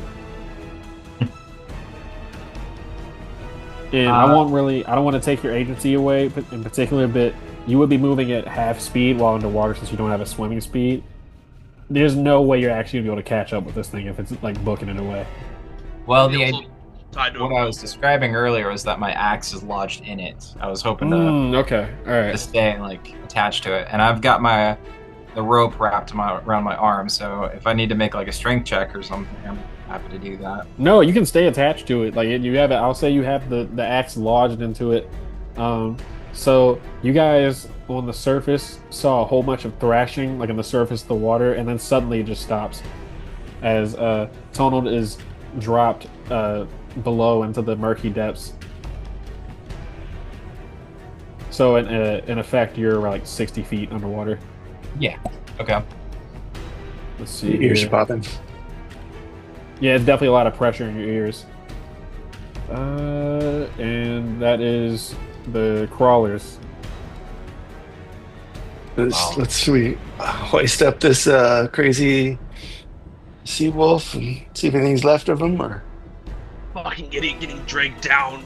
If possible, Go over and start pulling up on the rope. yeah. I'm gonna try to what's the word? Like direct it into like running into one of these rock formations that we're flying past in these rapids, Uh-huh. and that's how I want to try to kill it. Just like basically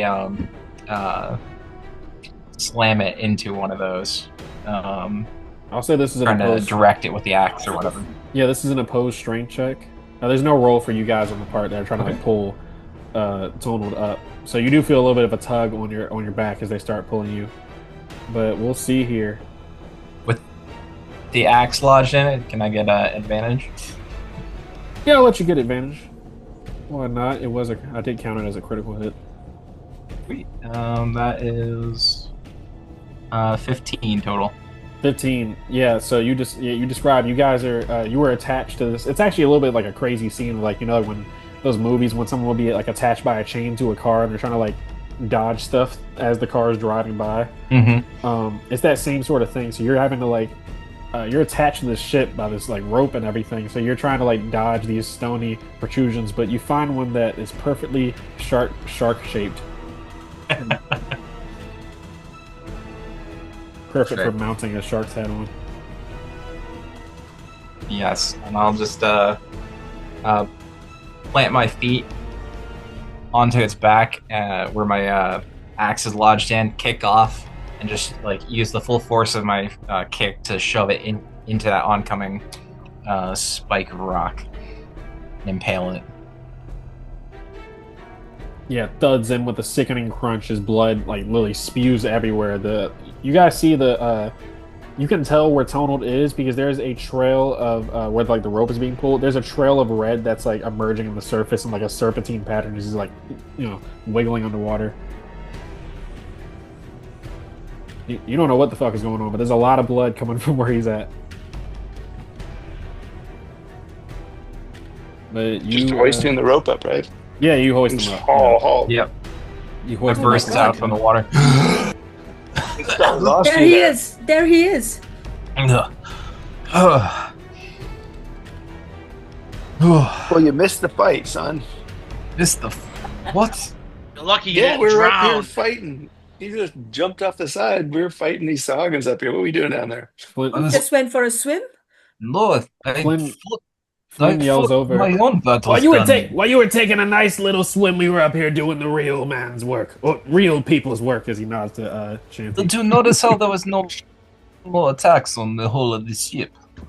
That's because of me. I took on the shots. I took on the Saugen. I think your stink was washed off into the water and scared him off. Stink. I am not Jace. All right, you do see that Donald is covered in blood, though, like head to toe. I just killed a shark by stabbing it into rock. It was very cool. Did none of you see this? Good for you. We believe you. Do you? No, I fucking don't. You were in the water for two. You were in the water. You're lucky you survived. I don't give a shit what you did. What you did. You're saying you have shark meat? So bring the shark meat. I'll eat shark meat. Flynn, Ferment it for 6 months. That's good. Flynn kind of interrupts you guys as you're getting closer to the coast. You're getting ready to make landfall. So it was a good thing that the purpose of that whole ship health thing was going to influence this last section, which is going to be a little bit of a skill challenge type scenario. So you see the wind is starting to pick up and the rapids are starting to go even faster as Flynn kind of interrupts you guys. He says, I hate to break up your little tea party chat, but you all better keep your eyes sharp and your hands steady. The Bane Coast doesn't kill you clean. She likes your meat tenderized. So what's gonna happen here is basically, let me see. Otherwise, that shark meat. So we're gonna go by regular like combat rounds, so to speak. But for this first round of the skill challenge, the objective is that you guys have to beat best 2 out of 3 for 3 ability checks you have to make. The first DC is DC 9, the second is DC 12, and the third is DC 15. You can justify to me whatever ability score you're using. Just tell me how you're using that. Like it's like if you're using strength to like hold the ropes for like the sails and everything, that sort of thing. I don't know if that makes sense. Yeah. I'm definitely not using charisma. You mean you Yeah, can me too. inspire? You can inspire the whole crew. What are you talking about? No, I hate charisma. Not with my 4 charisma. I'll scare you guys. 4 charisma. Oh, never mind then. Yeah. Yeah, We're all gonna die. I'm a charisma caster with 4 charisma. All right, who's going first in the skill challenge, and what ability score are you using? All right, well, I do have strength. I am good with my muscles. My sinewy elven muscles, and I will be pulling at the either the keel, the rudder at the back there. I'm just kind of listening to directions and just pushing or pulling or heaving or hoeing. All right, go ahead and make your check. Oh, terrible. I'm just rolling 2s and 3s and 4s the whole game. You still have 2 more checks that you can make in the future, but going up next, well, who's going next? I can go. All right. Shanti is going to use her wisdom and to try to spot parts of the ship that might be compromised or broken, and try to see if there are ways that she can fix it to strengthen, the sail or any part of the ship that might need fixing. Yeah, I get it. So, cool.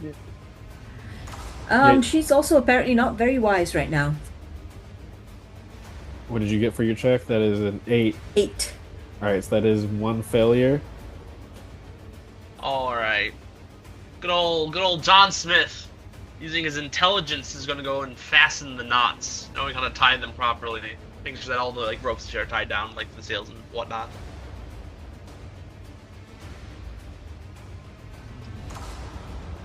That's a 19.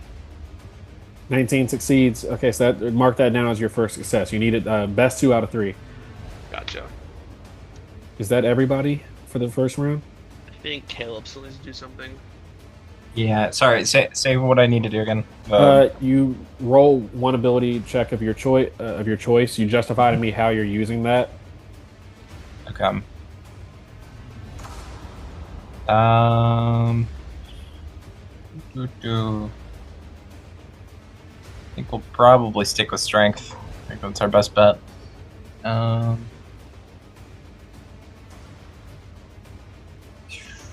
I think of how to do it. All right. How are you He'll using jump this? onto the Yeah. rigging.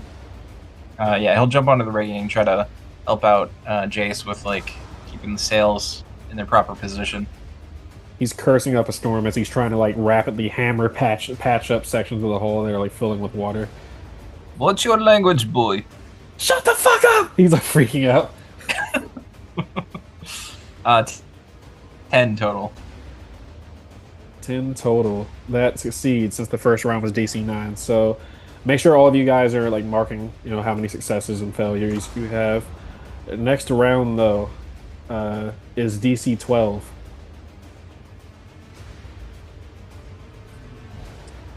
Actually, Right. something real fast. You're nearly I knocked think off I your might feet actually as have you feel advantage on these rolls. boom, the ship rocks and it kind of goes flying up in the air for a second as it sails off of like a high reaching wave and stuff. What the fuck? All right, this time I really put my back into it. Hmm. My heaving and my hoeing. All right. 1-1. 1-1 for Finnan. Who's going next?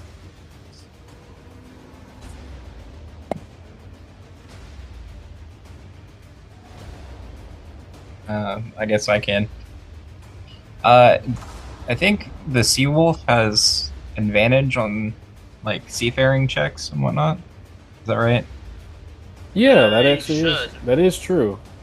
It's never really come up before, but I guess this is the perfect time for it to 16 total. 16. That succeeds. I think you're one Well, of one. using my grit ability, I'm going to make a strength check at advantage because I can have advantage on checks to overcome an opposing force, and I'm going to judge that the cruel sea is an opposing force. I don't think you'll disagree with that one. Okay, yeah, that's fine. I mean, yeah, the ship is currently rocking side to side and stuff. Yeah, That so makes sense. I'm just gonna use it, and like as I'm working with the ropes, I'm pulling tight, like the ones that are like fucking going loose and tying them back down as fast as I can. So let's see, 2d20. I got 14. Damn. 14 does not succeed. So what is that? I think what are Wait, you no, at? this is the second check, so that'd be a 14. What is this, 12? Yeah, this is. Wait, actually, let me make sure I'm not tripping. You are right, my friend. So yeah, it was DC 12. Alright, that's 2 successes for me then. Two successes, so you're all good. Shanty. I've had one failure, so I'm going to try again with wisdom. This time I'm going to walk up to the helm and try to spot areas where the captain can navigate that calmer, how to ride the waves a little more calmly and try my best to help them that way. All right, Oh, I got a 16. Cool. 16. So I got 1-1. One and failure, one one. pass. Yeah.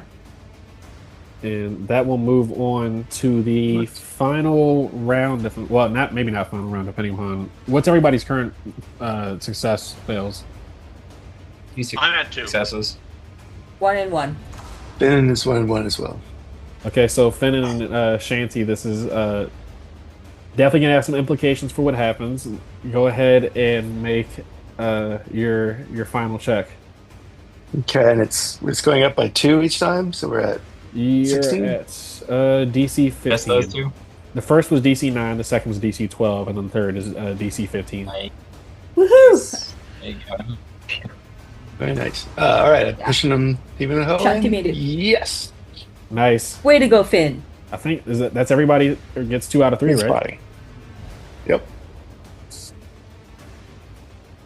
So you were able to successfully avert this crisis as like you guys just turned into like a well-oiled machine essentially of just desperation for survival as you're trying not to get hit by like passing by sharp rocks and stuff. So let me see here.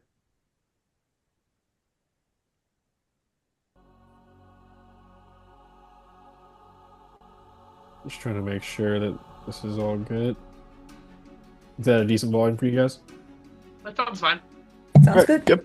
cool. So I will be fully transparent that the amount of players that succeeded versus the amount of players that failed was going to directly influence the lives of your companions that you've made, Jason Flynn, along the way. So the ship is able to hold together somehow throughout this harsh entry into the Bane Coast, and you guys reach the shore safely with no player injuries or NPC injuries. Woohoo! Nice. Also, if the ship was at half HP, so you were 3 HP away from that thing, if it was at half HP, all your checks are going to be made with disadvantage. Damn. So, Ooh. and if the helm, like the steering wheel or the ship, was reduced to 0 HP, that was just automatic failure. That makes Yeah, sense. sunk. Yeah, Um, boat speaking was of healing, sinking. does Shanti want to help with some healing? Is that possible? Or I will definitely try to do that. I'll come on over and try to John cure is wounds. There we go. critical size. Damn, that'll Yeah. work. nice. So this is equal to 1.5 my level, so that'll be 3d6s, right? Then it'll be 66, right? Because it doubles the. You can choose to double Yeah. the numerical value of it on a critical hit. Oh, because I got a Critical critical hit, spell casting. 6d6s. Yeah. We'll do John One. first. Okay. Save your Two. prayers for when it's desperate. I'll be fine. 3, 4, 5, 6.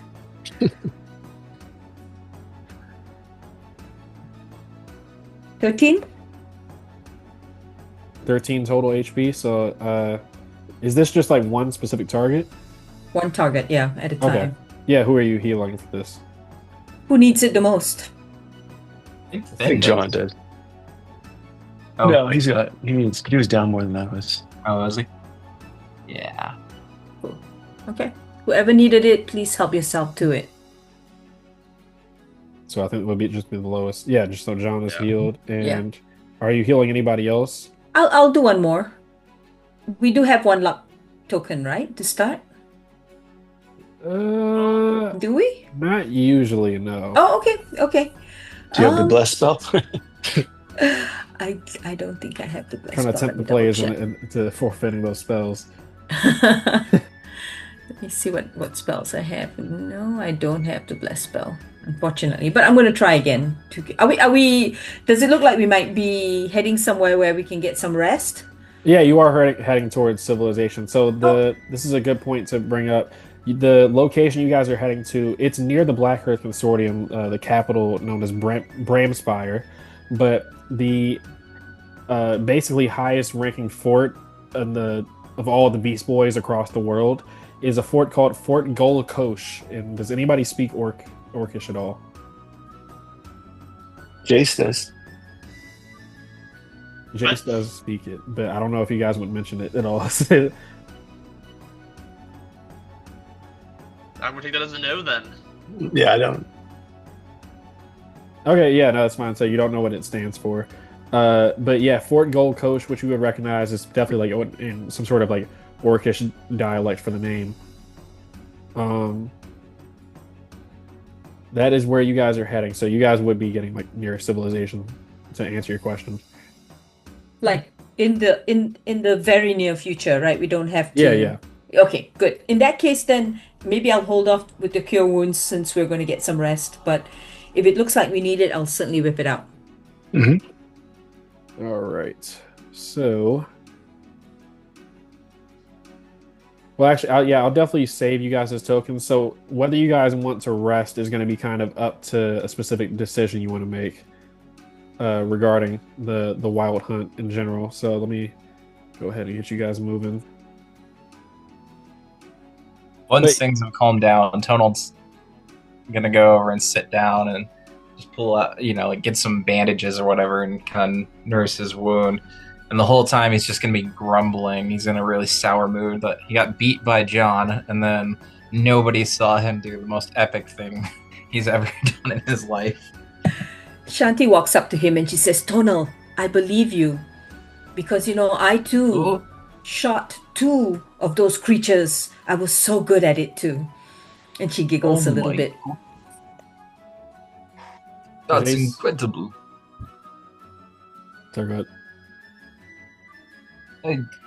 2 creatures? You took out 2 yourself? Yes, with my crossbow, you know. I'm such a good markswoman. And so I believe Excellent. you. I believe you too are a good warrior just like me. That is very kind to say. I appreciate it. Oh, I wish somebody could have seen that though. I've never done so well in my life. I've been on the sea many years, but never have I encountered such a fight.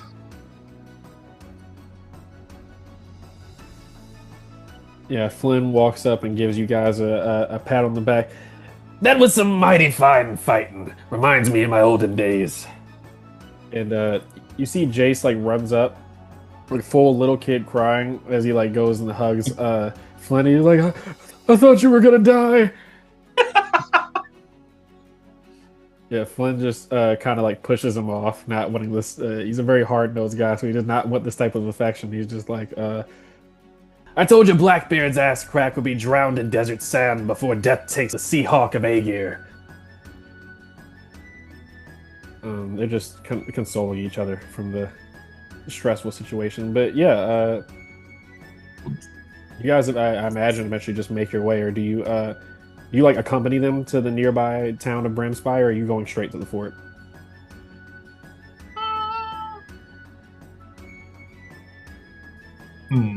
I would say John would want to go straight to the fort. I don't know.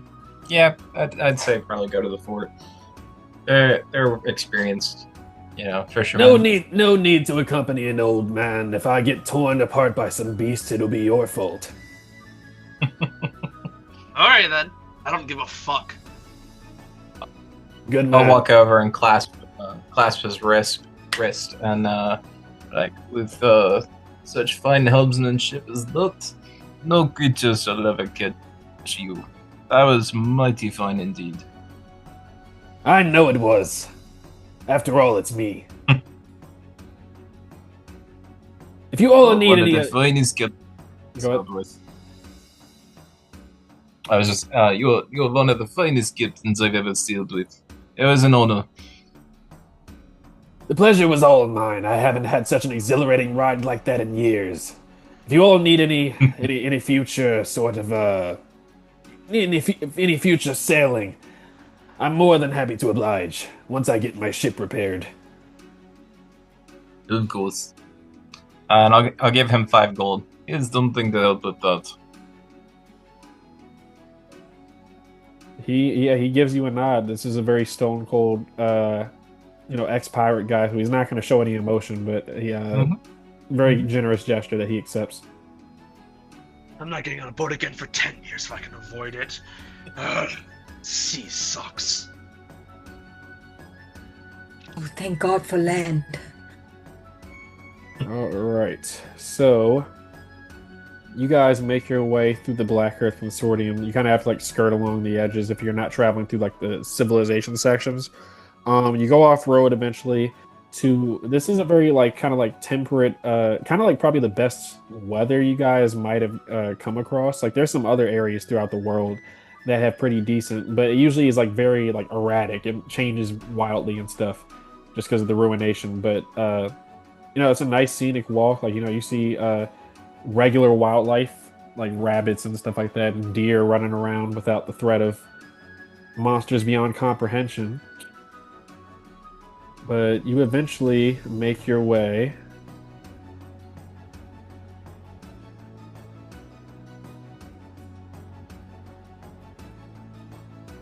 Yeah. So being that you guys are pretty acclaimed. Oh wait, I just realized I didn't switch you guys on the map. There we go. Oh, okay. Okay. So you guys know the telltale sign that you're getting near Fort Gol'Kosh. You might have been here once or twice, considering that you were chosen by the High Fang himself to participate in the Wild Hunt, which is a huge honor. You make your way up eventually where the forested sort of sections give way to these like rocky badlands sort of areas, and you're walking up a very precarious sort of like narrow, I guess you could call it bridge structure, but I might have had you roll like some sort of like wisdom check if this is your first time here, but you guys are experienced. But the reason is because along the wall of this like precarious walkway, there's a multitude of wyvern skulls that are like uh, arranged along the wall, but they've been kind of like taxidermy preserved in a way. So the eyes are still preserved within the skulls and everything. And so the reason why this is called Tumbler's Peak is because at night this is a terrifying thing to see. Like just imagine you're walking down narrow thing trying to balance, and you look over and see dragon skulls with eyes staring at you. So plenty of drunk members of the Beast Boys have taken a lethal tumble off of this walkway before, which has earned its name of Tumbler's Peak. It's great. You guys all make your way to Fort Gol'Kosh, and it's just as boisterous and loud as any other Beast Boy camp, but times 10. There are people in there's like one dude trying on troll armor, and then it starts regenerating around his body, and the other guys around him have to like pull it off of him and stuff like that. Uh, there's one dude trying on him like a manticore skull and everything as a helmet, but it's too big for him. And there's people like playing, you know, that game where they like do the knives between the fingers. Oh yeah. Yeah, they're playing that while somebody is like spinning a goblin on like a spinning like platform and throwing knives at it.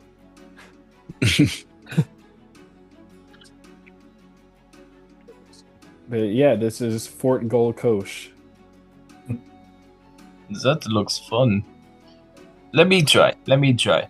Let's not get distracted now, pal. Let's go see the High Fang first. 5 gold if you hit his nuts.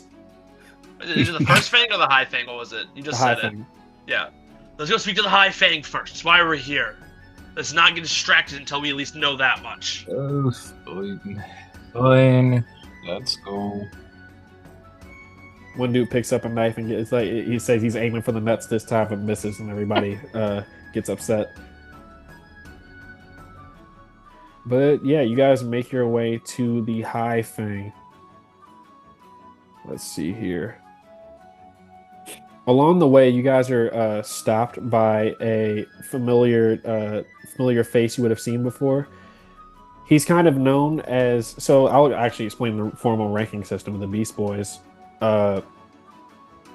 So when you become a Fang, that is determined by how many wild hunts you succeeded. So when a person is chosen by the High Fang himself to participate in a wild hunt, which is like some sort of special prize, that sort of thing. Success, you become a first Fang. You succeed twice, that's a second Fang. Then you become a third Fang on your third success. And if you get to being a third Fang, which is very rare, you get to petition or potentially get other members of the Beast Boys to kind of like quote unquote sponsor you or vote for you to become the next like running High Fang of the Beast Boys. However, this position has not been overtaken for the last 17 years. Give me 1 second. That will be me one day. I could give a rat's ass, High Fang. I just need the protection of this network. Oh? You cannot ascend? I do what they ask to keep me, just to stay in the ranks. I don't care more than that. There's a lot of people here. It's a good place to hide.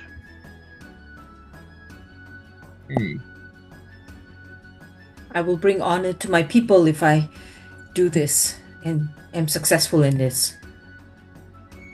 Honor in a place like this?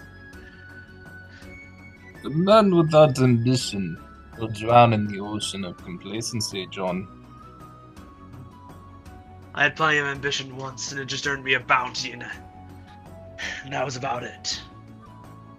So, now I live like this.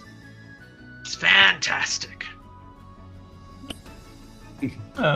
You guys kind of make note of the fact that being a member of the Beast Boys, a couple people are looking at you before I say with this interaction you get stopped by.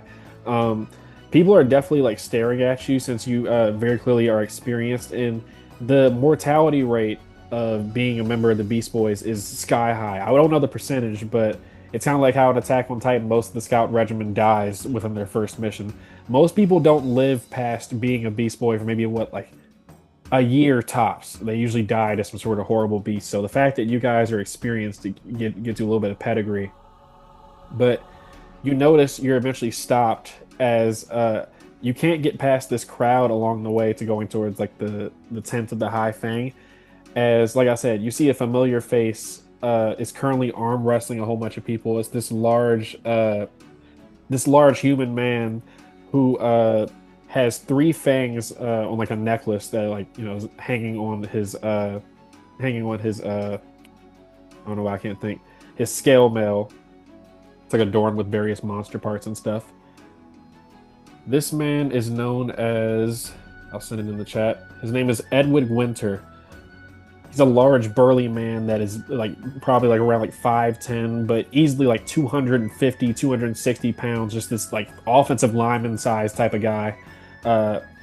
He has a thick beard with like multiple Viking braids with like skulls adorned at the bottom of them and stuff like that. And he's destroying people in arm wrestling right now. He's like holding up a line as people are like scared to say something to him. He's like, come on, somebody prove your worth. Give me another 3 gold, would you? He's basically holding up the path to be like, Third Fang won't let you pass until you beat him in an arm wrestling match, but you have to like, it's like a put down 3 gold, that sort of thing. I swear all the Fangs are fucking fools around here. God damn it. I walk This up. is not. This isn't our Fang we're trying to meet. This is Basically. just somebody else. Oh, well, you don't know if he's participating in the Wild Hunt. He's participated in multiple ones before that. He's been a Third Fang for about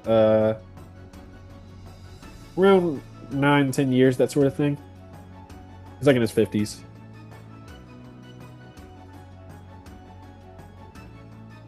I'll walk up as somebody else like goes to sit in the chair, and I'll just push him aside. Step aside, little man. And I'll slam down 3 gold onto the table. Let's see what you have. Oh, not even a Fang. You got the guts to step up to me. Good man. So this is gonna be a opposed strength check, best 2 out of 3 situation. I'll like do the eye thing, 2 fingers to the eyes, and like, you look at me. I just wrestled with 2 sharks. You are nothing. Yeah, you can't wrestle a fucking human. I'm gonna shout that up at him as I hear this. You pipe down. I will deal with you again later. I was going easy on you. So I'm just gonna roll 3d20 plus his strength modifier, and then that's gonna be just like the 3 results for it and everything. Okay, mine are all +3 as well, so. 16, 7, 13. Not bad, not bad. So he adds plus 19, 3. 10, and 16. Ooh. I don't think I 19, 10, and 16. 36. Yes, that would be. So he gets us. funny. So that's a 5, a 21, and then a 19 because it's +3 to his strength mod. Yeah, That so you win on the first it's like one. this. Yeah, it's this heated arm wrestling match. You guys think he actually is going to win it at one point, but then eventually Edwig kind of hunkers down a little bit and slowly lowers your hand to hit the like the little platform they were using as the arm wrestling station. The shark bite in my side that has not been healed, has only been bandaged, is affecting it. It starts to hurt as time goes on, and he just can't hold it as the strength and pain are waning. So As it goes down, I'm just gonna start laughing. Not only twice now have you lost feast of strength, you keep mumbling off this shark story. He kind of joins in with the laugh, but you see he's gained a little bit of respect for you and everything, considering how much you made him push you. He's like, "Oh, you actually made me sweat there for a little bit of a second." Not that I thought I was gonna lose, it's just good on you, little man. As he tries to like sun you, essentially. He like puts a large hand on the back of your neck to pat you. he's very frustrated, but there's a part of him that does recognize the compliments through the even if they're a little bit backhanded. He takes a large swig of some ale he had off to the side, and he's like, "All right, I'm bored as shit with you lamos. You guys can go pass on to wherever the fuck you guys are going." He pulls you guys to the side, actually, real quick. Asks you to just, like, motions with the hand for you guys to walk up to him. I'll stumble over to him a little bit, Yeah. nursing my side. Now, I've been around for a while, and I can tell when somebody's walking with a purpose. You heading over to the High Fang, right? That is correct. Yes. Well, I'm sure you've heard. I've won the last 3 wild hunts, and I don't plan on losing again. In fact, you might be talking to the High Fang himself, and however long it takes me to get this one done. You So- hear that? He recognizes that I will be the High Fang one day. Yeah, one day when I'm long dead, but point is why I'm bringing it past here. I'm just passing the time until he.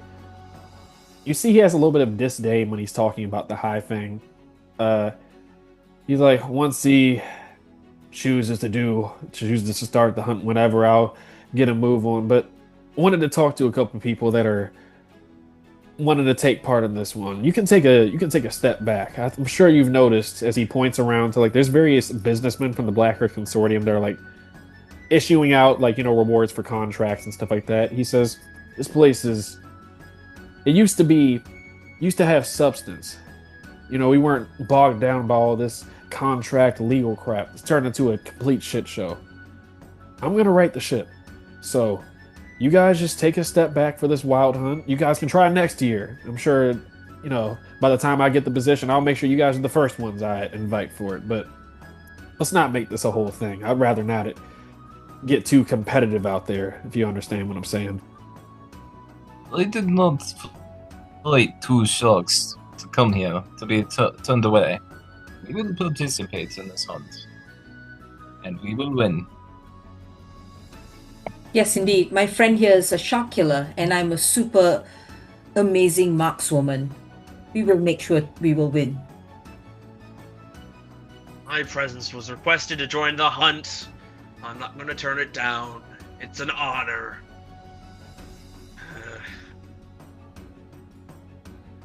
He Are you saying yeah, there's money if we help you win? There's money in this, huh? listen, kid. There can only be one winner among the group, and I'm not interested in taking on any more whelps. As he motions over to the 3 other, like, young recruits that are with him, that are clearly, like, wearing the same necklace that he has on. So signifies Oh, he's you part of the mistake group. me. I don't want to be part of your entourage. I'm just interested if you have money to offer to me to help you win. Well, how much is it going to take y'all to just not participate at all? It's going to be bad. He kind of whispers, "It's bad.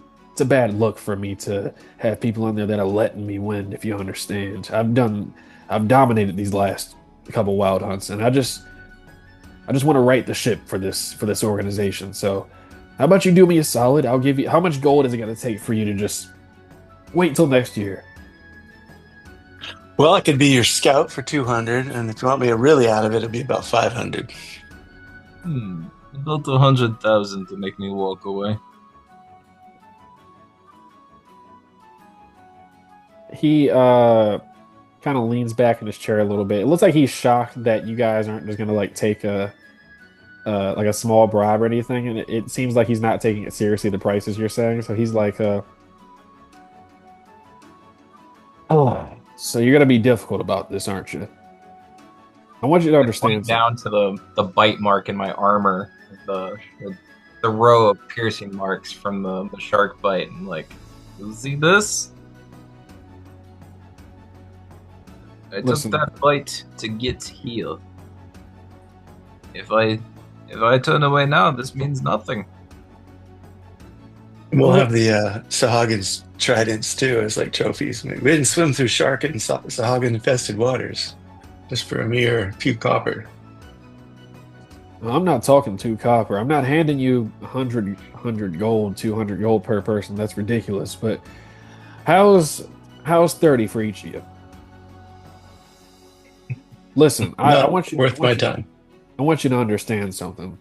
I don't care what sort of beasts or little animals, little pet animals you might have caught before. There's nothing that bites harder than a sword to the throat when you're asleep. You understand what I'm saying? There's more out there during a wild hunt than just what the prize is. And I hate to snuff out a couple future recruits for this organization, promising ones. As he pats the back of John. It's not a threat to us. I've been an outcast for a while. I can watch my back. Let's hope you don't have to put that to the test. And as far as responding to the question of you said, is that a threat? He gives you a knowing look. He just says that a lot can happen out there in the wilds. Ah, you're right. So let's all just go out and enjoy the hunt. Why don't we? Yeah, I think I will. Well, Ord will protect us. Well, you better start praying. And he looks extremely upset right now as he stands up. He's just not flipping out because you're in the middle of like HQ, but he scoffs and walks away. It's okay. I understand that you fear competition, especially competition like as the likes of us. It'll be hard when you lose to us, but don't worry. We will make a place for you in our new fort. Listen, son, you don't know what losing is, he says with a little bit of an icy tone as he walks off. You're absolutely right. I don't know what it is to lose. What the fuck are you talking about? You just lost that 10 minutes ago! Shut up, both stupid!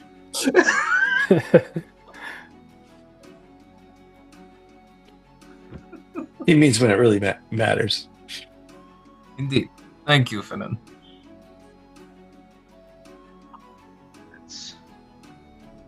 All right, but yeah, you guys make your way to the High Fang's tent. And also to explain just the actual state of the tent, there's multiple palisades around different tents that have been set up. There's like gambling halls. There's places where people place bets on who's gonna die the quickest and how. Like you have one person be like, I put 3 gold down for Torn and a half. 3 gold down for Torn and a half. And there's like multiple people putting in that sort of thing. But yeah, among the tents that are adorned with the various proof of Valorant battles with beasts in the past, you see above all else at the top of a sort of like rocky cliff is the tent of the High Fang, which is adorned with the full skeleton of a young dragon, which you can tell is bigger than a wyvern for sure. It's like rib cage is used as like the kind of like the stabilization for the walls and stuff, and then its spine goes along the top, where its head, just like the wyvern skulls, have these taxidermied eyes that appear to have the dragon skull watching the entire camp.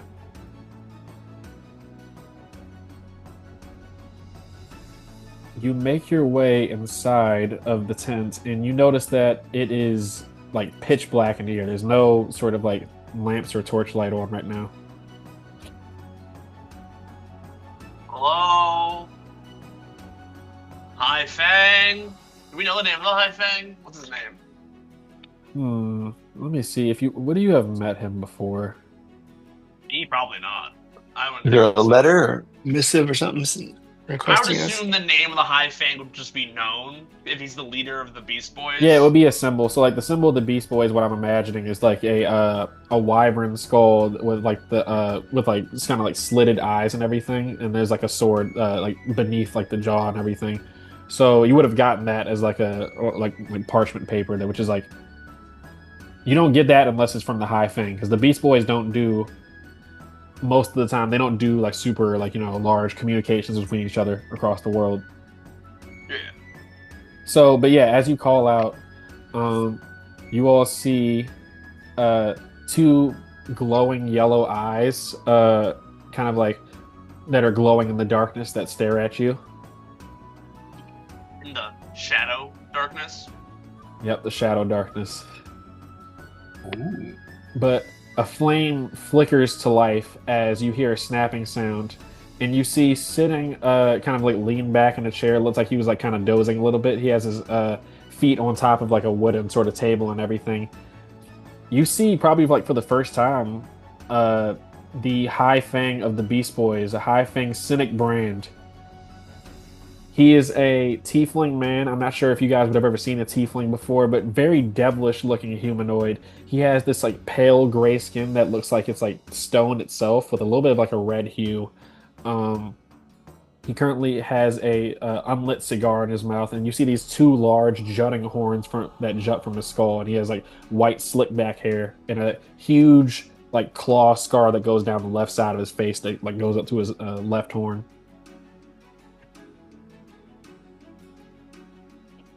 Um, What on earth are you? Little bit of a rude question, wouldn't you say?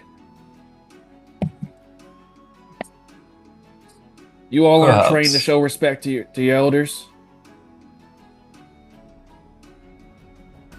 Yeah. He makes a motion for you to kneel. I just go down. Yeah. I'll do so. I will stay standing. Yeah, as the people go to kneel, he stops you halfway. He's like, "Stand the fuck up!" He's like laughing like raucously and everything. I just wanted to see if you would fucking do that. We don't do that sort of thing over here. Well, it's nice to meet you all. He snaps his finger and a flame Tonal appears. smokes at John. What is that?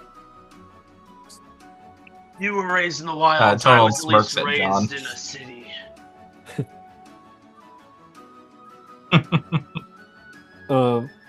Yeah, he as he's about to address you all, you see kind of like the Human Torch in the Fantastic Four movie. He snaps, and a little like lighter flick flame appears up above his thumb, and he lights the cigar in his mouth.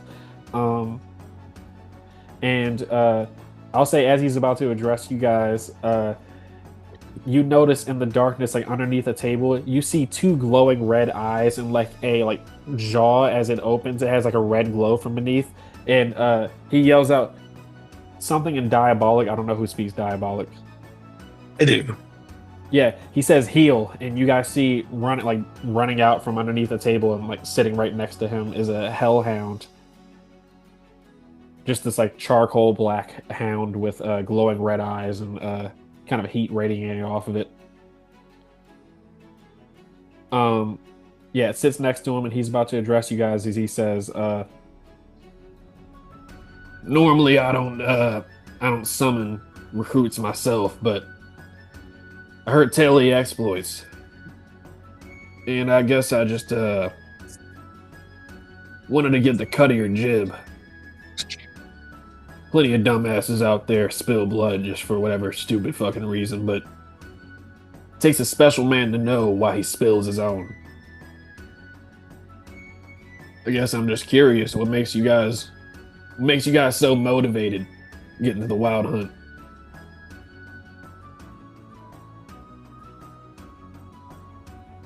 If I'm being honest, nothing does. You sent me a summons, and I responded, because that's what anyone in the organization should do.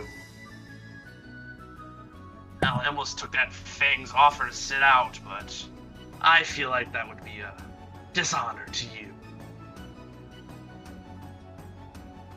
Listen, recruit, frankly, I don't give a fuck whether you take this or not. I recruited you for this wild hunt because I thought you had potential. But if you want to sit out, hell, that might be the best decision. Most people don't make it back.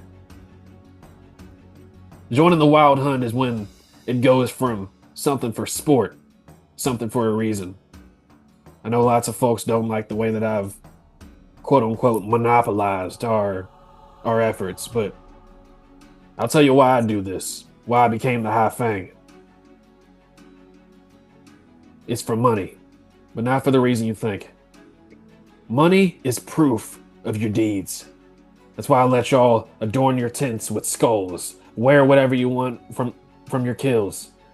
I respect people that can prove their determination just by a glance. And there's no greater proof than that than getting you your compensation with gold. Lets us build up the organization, lets us further our goals.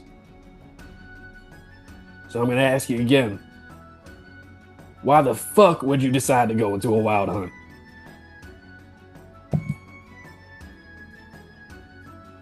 For the glory of the hunt. To honor my family. And for gold.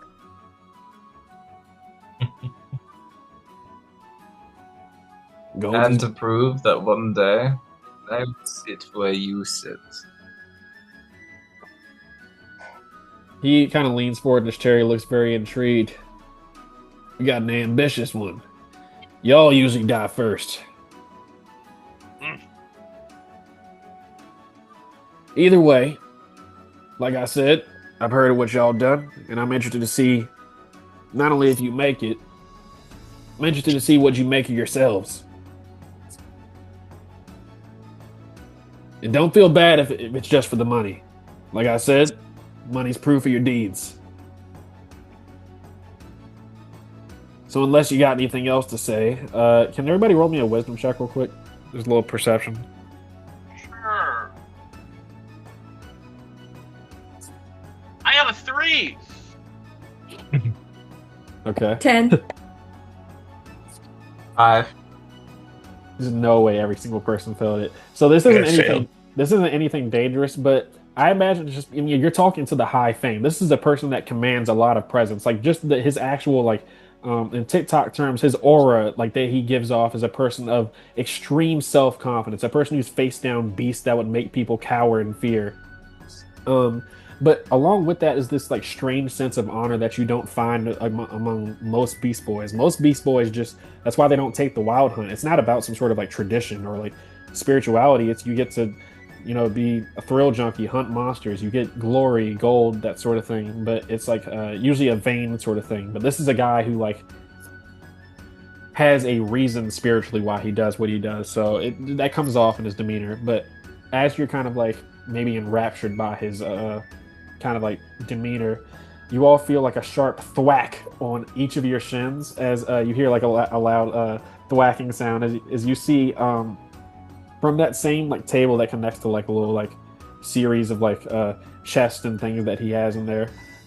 You see a little tiefling girl pop out from under there and smack you all with like a quarterstaff. And she's like, "See, Daddy, I got him! And he's like, "God damn it, Mara! I'm sorry about her. She's a little bit eager." Well, hello, little one. You're a stealthy one, aren't you? She looks very proud of herself. You see this little girl. She can't be any older than like 10 years old. She has on like very clearly. It's not real leather armor, but it's like clearly like it's supposed to be like a replica, that sort of thing that he has her wearing and stuff. Yeah, she has long white hair that goes down to like her shoulders and everything, and these like dull glowing yellow eyes and everything. They're a little bit softer than her father's eyes, and like two little horns that poke on her out of her skull. You should really discipline your daughter better there. Fucking hell. He just nods and like summons her over and kind of like scolds her a little bit, and she's just like, "But I wanted to see if they respond. They're gonna do the wild hunt after all, and if I hit them, that means I should do the wild hunt too."